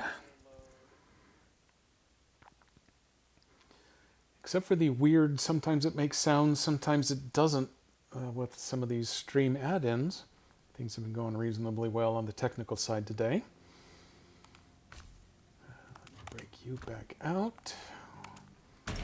Welcome to Big Salmon Peak that I remembered for once. We did the quick review on the other map. It looks like there might actually have been some long logs sitting up at the top of the mountain. But at this point, I have done this drive so many times that, with the exception of that one final summit there that I hadn't driven in the truck before, most of the rest of this drive is actually pretty easy and straightforward. So I'm going to go ahead and do the 2-map drive here. And, as I have hoped, this might actually be my last multi-map drive. In the end, that will depend on just how much of that stuff that they want multi-delivered for the rest of these contracts. I have a lot of houses available to pillage back in the flooded hills, so I don't think I'll need to come over here for swiping anymore. I don't think I really have very many left over here. I've got a couple of warehouses that started with some limited supplies, but of the houses you pillage, I've just got those 2 loads of bricks left.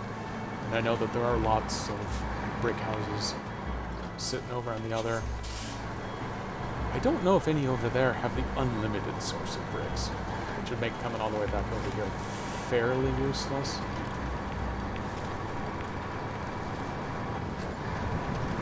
Making the drive up to the top of the mountain above the gold mine is the one drive that can still get a little technical on me sometimes. That's why I'm over here doing this drive for this load. If they have any infinite resources at the top of that mountain, I'd probably go ahead and make the drive up there to get them, rather than coming back over here. As much as I love this map,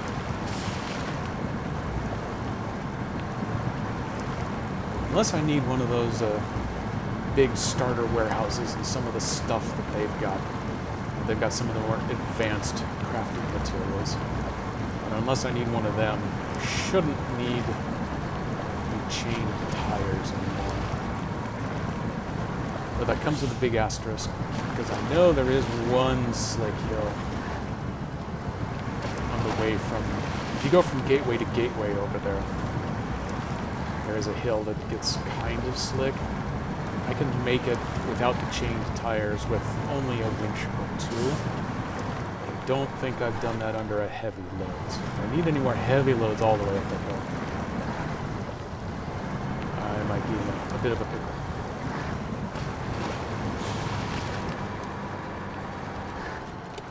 Oh man, look at me. I'm forgetting all my safety lights. I was playing with fire up until this point.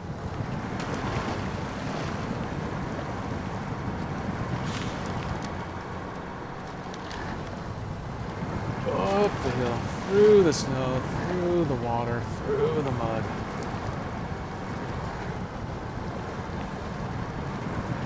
That may actually be the subtitle for this game.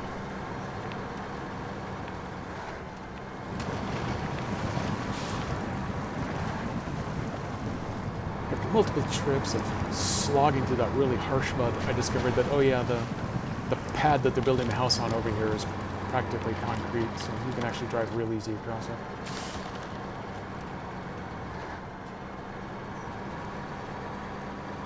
And then the logging circle here, that's horrible thick mud on all of the other maps, is actually pretty easily drivable on this one. So it's a whole map built on messing with expectations. Ooh, those logs had some flex to them.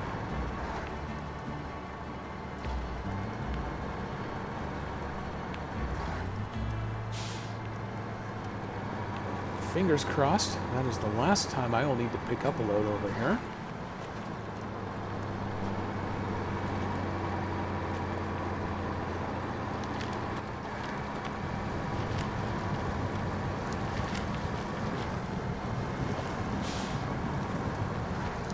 And if that pans out, then I'll just need to come back to clean up and sell a few trailers.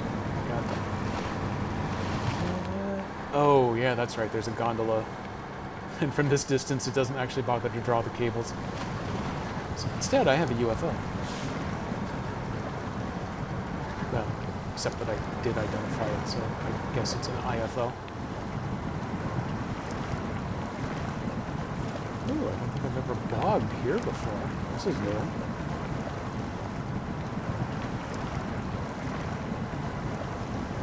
Slow that wheel spin.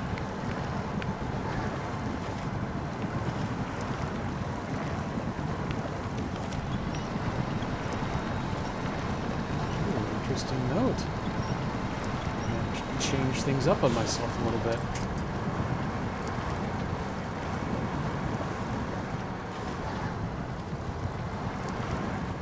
In that case, since I'm now non-deterministic, I'm going to go ahead and top up on fuel just in case I get a little too slowed coming back through the deep water.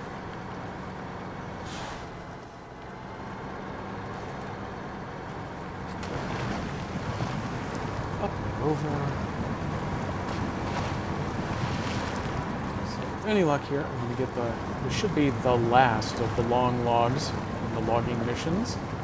Then I think those 4 medium logs represent the last of the logging entirely.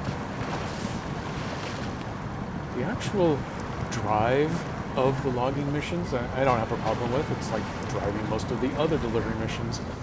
It's just the fact that one involved having to drive 5 different times. All that repetition can get a little boring on that same thing.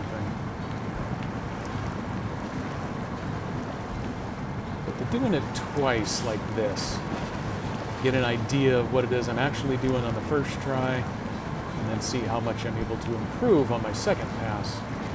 That is actually pretty entertaining.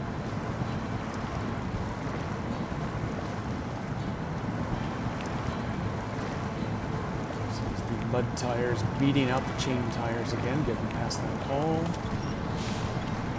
And do a little winching to speed things along.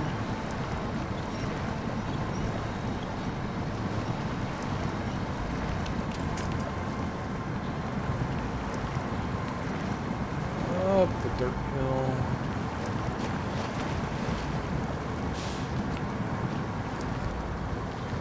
And out of the lake river. I'm not sure which this is at this point.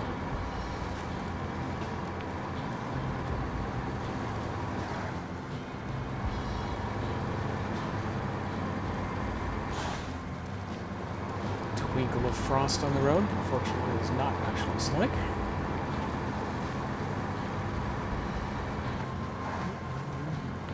Wow, I'm in 4th.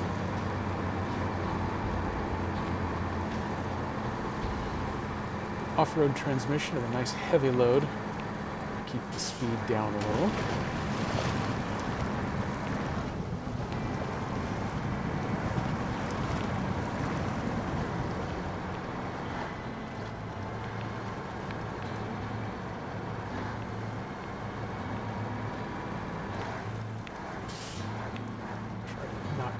Too tight.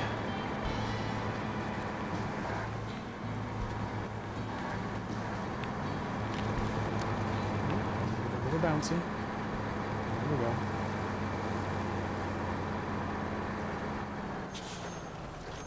Things didn't get so bad, but this is a longer shot to get back to Tim Hortons. As long as I got these trailers scattered all over the place, I'm going to go ahead and make full use of them. As paranoid as I get about fuel, I have found that only once or twice across the, what am I on now, 5, 6 regions, have I actually ever depleted one of those fuel tanks scattered around. needed to haul in a replacement for. I hope that bodes well for playing on hard mode later, where you actually have, where gas isn't free anymore. Crazy notion.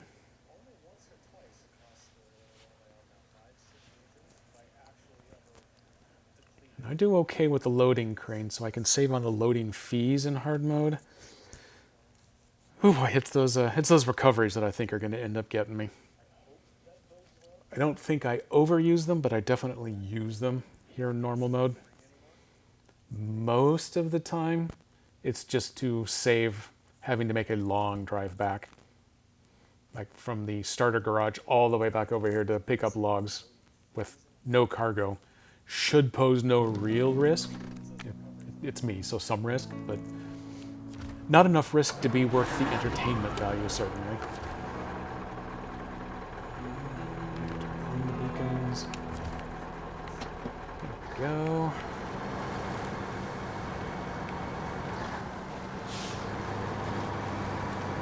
You start paying a little bit of money every time you do a little bit of anything. And I would worry a little bit until I've started finishing the first region or two and can sell off. Actually, when you sell trailers in hard mode, I think you only get half price for them. Man, you're gonna have to remember that too. There becomes a whole new tactical game that comes into play when you go into hard mode in this.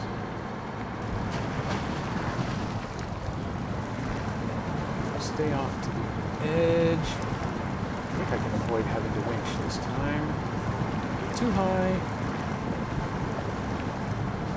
Yeah, there we go. Along the edge work much better than straight through the middle. This truck has good mud tires, but not that good.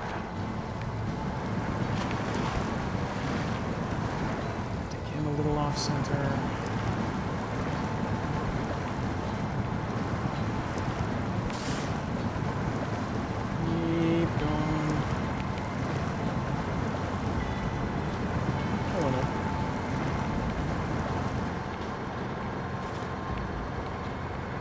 Pulling it slow, but we're pulling it.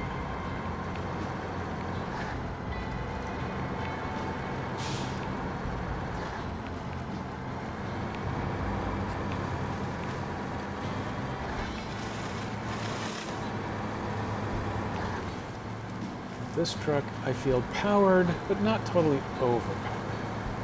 There's still some things this truck can't do, which is good.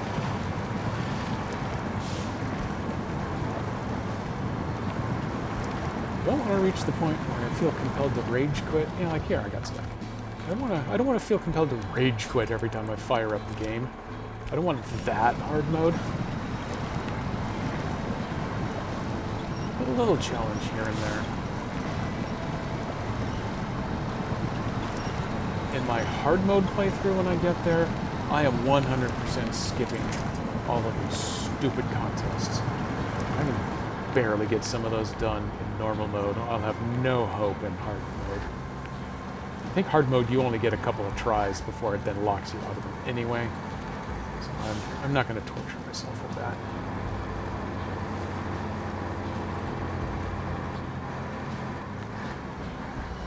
Definitely be aiming for as close to 100% of tasks and obviously contracts as I can in order to pull in the most money.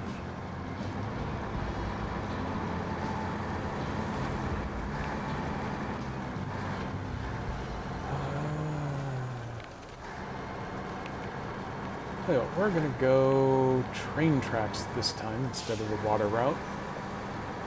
I was running the Lodestar with a scout trailer to do one of these simple task deliveries where I didn't need to pull out the full-size truck early on. And I was winching it like crazy to get it through that water route because that's the only thing I saw on the map at the time.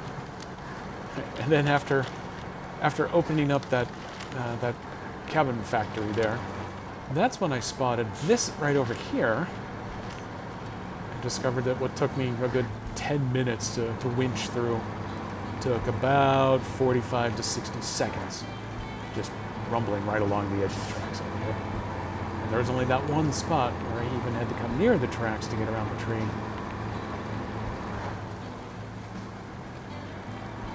This is much nicer, except that one tree has a stump hiding behind it, and I way too frequently manage to bash right into that damn thing.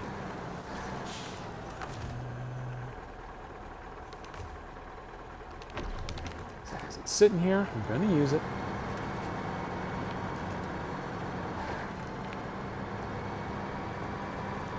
And I'm going to use the rocky back road before reconnecting with the tracks.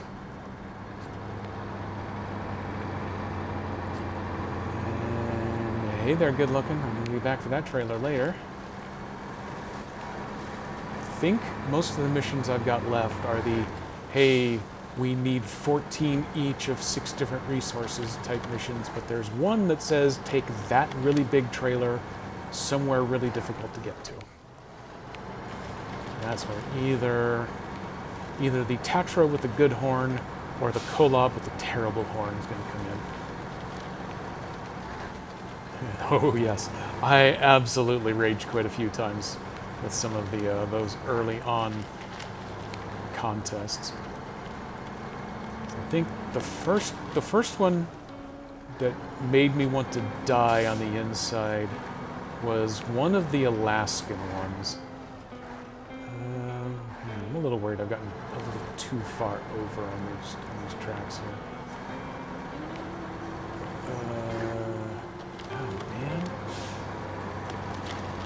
Don't do anything bad now. I don't know if I want to drag the back end of this truck over that steep section. Let me modify. So one of those Alaskan contests, you have to drive literally from the top of one mountain over to the top of the next mountain, and I think there's 5 of them that you have to go through, and you have to do them in a hurry. And I had the starting pickup and the Scout 800 and the Bandit. And that is the point where I suddenly stopped loving the Bandit because it was hopeless through that deep snow. The Scout could go through the deep snow, but it could not do it fast. And that crappy starting pickup, everything about that crappy starting pickup sucked. I don't know, maybe once I'd collected all of the bonuses for it, it might have gotten better. It's probably better at this point, but at that point I had not used it for so long that I didn't bother.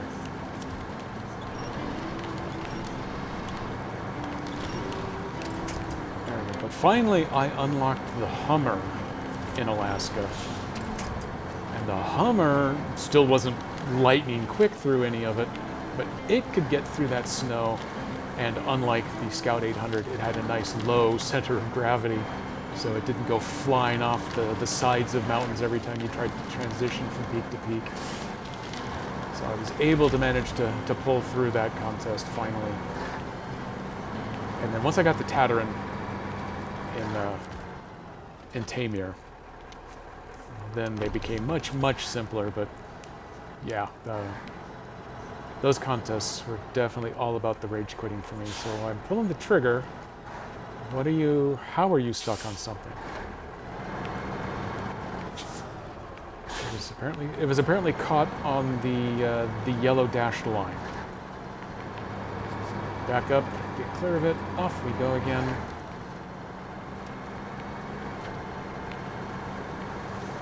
Very close to the end of this mission. And then I think I will go out for an evening constitutional stroll and then see what's cooking for dinner. Tuesdays and Thursdays are my Pathfinder night, and Wednesdays and Sundays are my wife's schoolwork is due nights. So 4 nights a week, we get a little desperate sometimes for what we're going to eat. Hey, speaking of Pathfinder night, we have an illustrious visit from the Bardic one. Now, to be fair, the reason it's a 0 flip counter is, well, I tried to hit a flip rock for you right there. But, the reason is because I am only working on my 2nd contract of the night, because these are some fairly long drives for deliveries. And number 2, I actually used a scout to scout ahead to find the best route to pull this truck along in order to get it up a nasty snowy hill. And it actually paid off, because if I had taken either of the other two routes, I absolutely would have gotten flippy. Now, some of my off-stream tasks, trying to pull these logs around, they had plenty of flips. They had flips trying to recover from flips. I had one 3-truck emergency situation at one point. Yeah, I know, it was really crazy. It was not the Scout 800 though, because it undoubtedly would have also flipped. That would be the real way to rack up the flip counters, to break that bad boy out. I open all of my maps by driving the Scout 800 around because of my history with International Harvester. But I very, very quickly had to retire it on this map here in the Yukon. Everything in the Yukon is designed to turn that thing sideways. I did actually find a small amount of love for the F750 out here, though. It was on the verge of useless to me, even after finding the upgrades in Kola. But over here, and I'm guessing it's just the way that I'm trying to use it and the types of snow that Kola had versus here, that I just couldn't make it do anything there.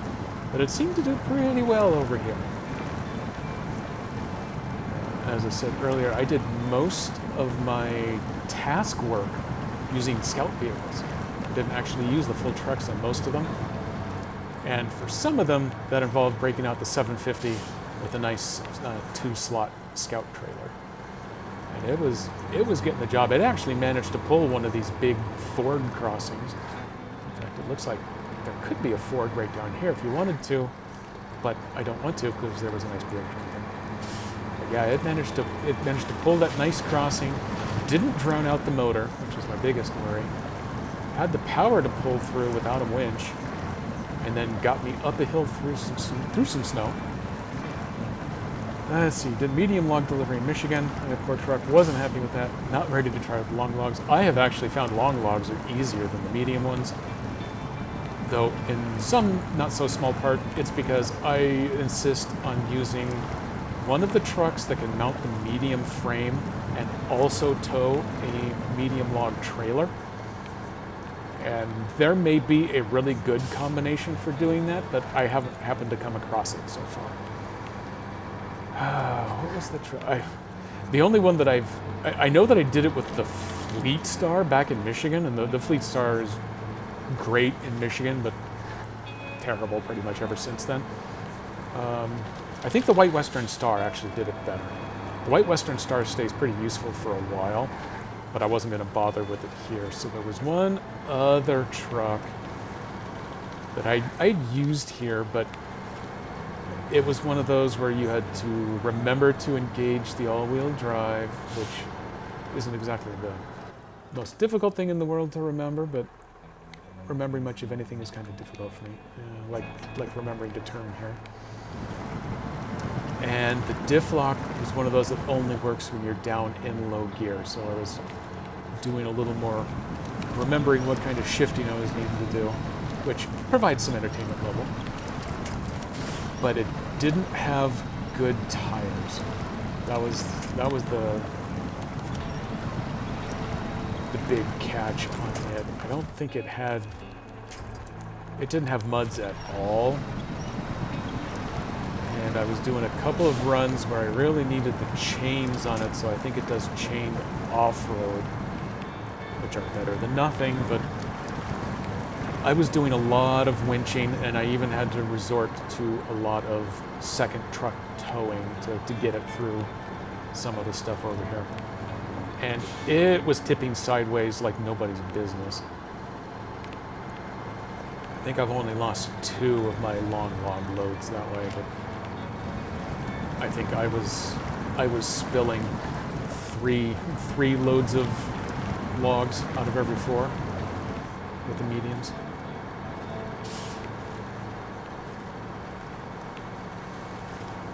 I seem to remember on Michigan, there was a long log mission that you had a couple of route options to get there.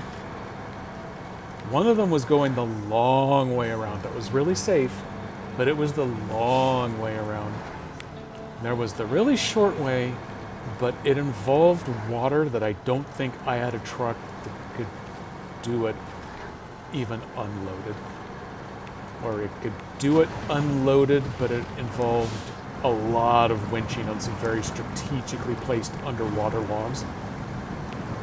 So there was a middle route that had one hairpin turn that was an absolute hairpin turn. And I think that was one of those where I had to station my log recovery truck there.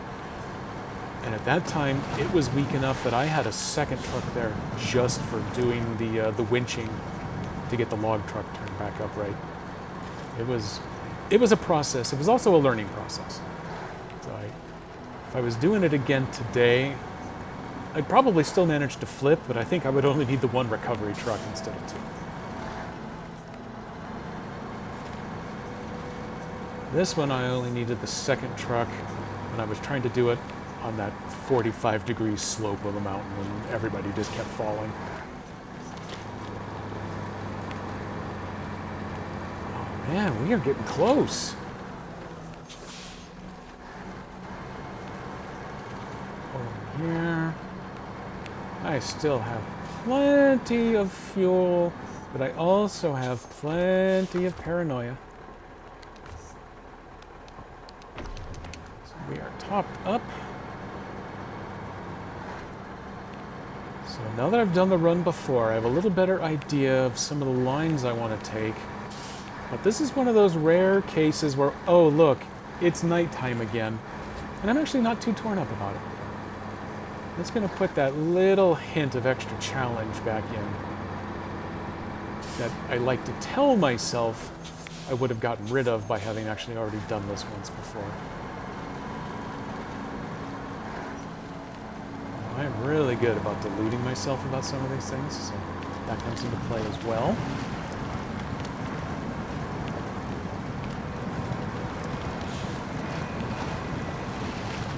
See about getting that four-wheel and feeling back.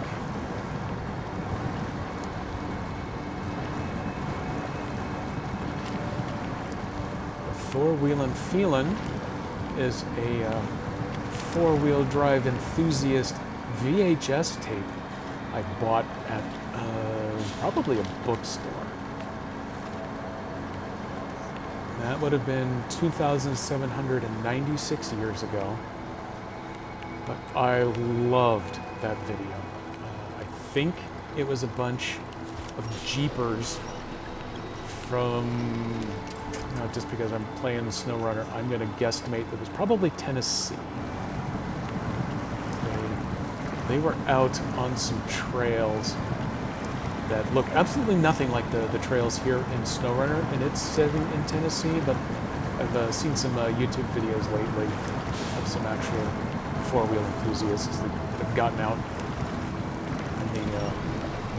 the public trails in Tennessee, and it looks a lot like those, with lots of wetness.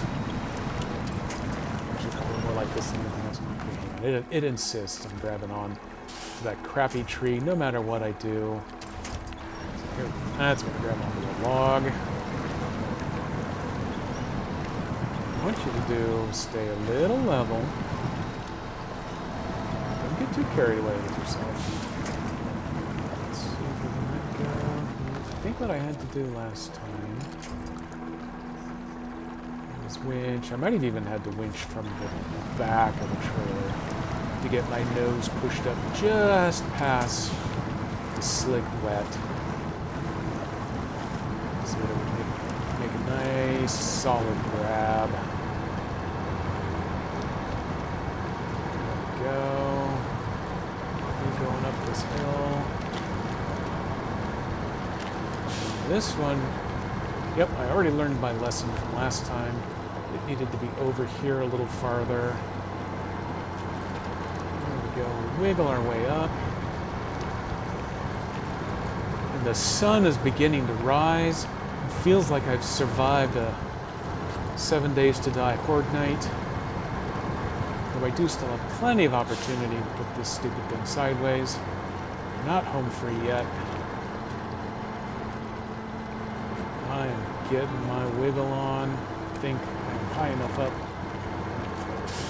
Truck off the big rock. And, oh, did it actually get the back end this time? No, okay, I'm stuck in the same spot. That's fine. Because, oh, I'm too close to this rock. I can't get the camera to go down. There we go. Okay, that's the one I want. Heave-ho! There we go, clears it. And I stay upright.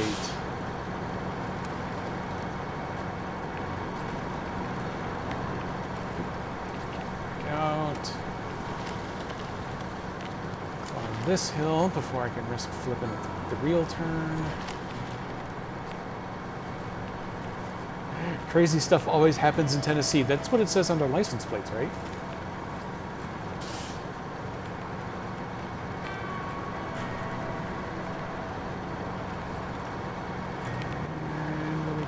Bit farther, and then I'm going to turn up into the trees. We are totally going to avoid that monstrous mud puddle, because even the almighty Tega with its big beefy mud tires was not happy pulling logs through that thing. Oh lordy lordy. Let me go ahead and shut this all down. Let me get ready to make this delivery. Let me get ready with my fireworks. It's not going to complete the contract, but it's going to complete the long logs. I think I am done with my multi-map travels. I'm also going to go ahead, I think, and just wrap it up here for today. This is a nice natural stopping point. We'll see whether I finish off these medium logs on their own or not off stream. Like I was talking with Runs with Pooh earlier, I definitely have plans in the works for getting a multiplayer set up and going on this thing. That would be a lot of fun. I don't want to do it on this save because I am still learning and growing and experiencing on this one, but I'm going to get a second save going. It will probably be a normal mode, but there's nothing says we can't play it like a hard mode. If it takes me long enough to set up and they get Season 8 out first with that new Game Plus, though, I could probably customize what you can and can't do. That sounds like it'd actually be pretty cool. So thank you, everybody, for coming along today. Let me go take a quick look over here at the Stream Manager. Let me see if I've got any other snow runners up and running right now that look eligible for rating. Okay, the manager has absolutely nothing useful. Oh, here we go. Please Don't Cry. Those of you that hang out with It's Thompson or Miss Silvermoon should be pretty familiar with him. He is up doing his thing right now. So let me click the button here. That should get a raid started. And so thanks everybody for coming.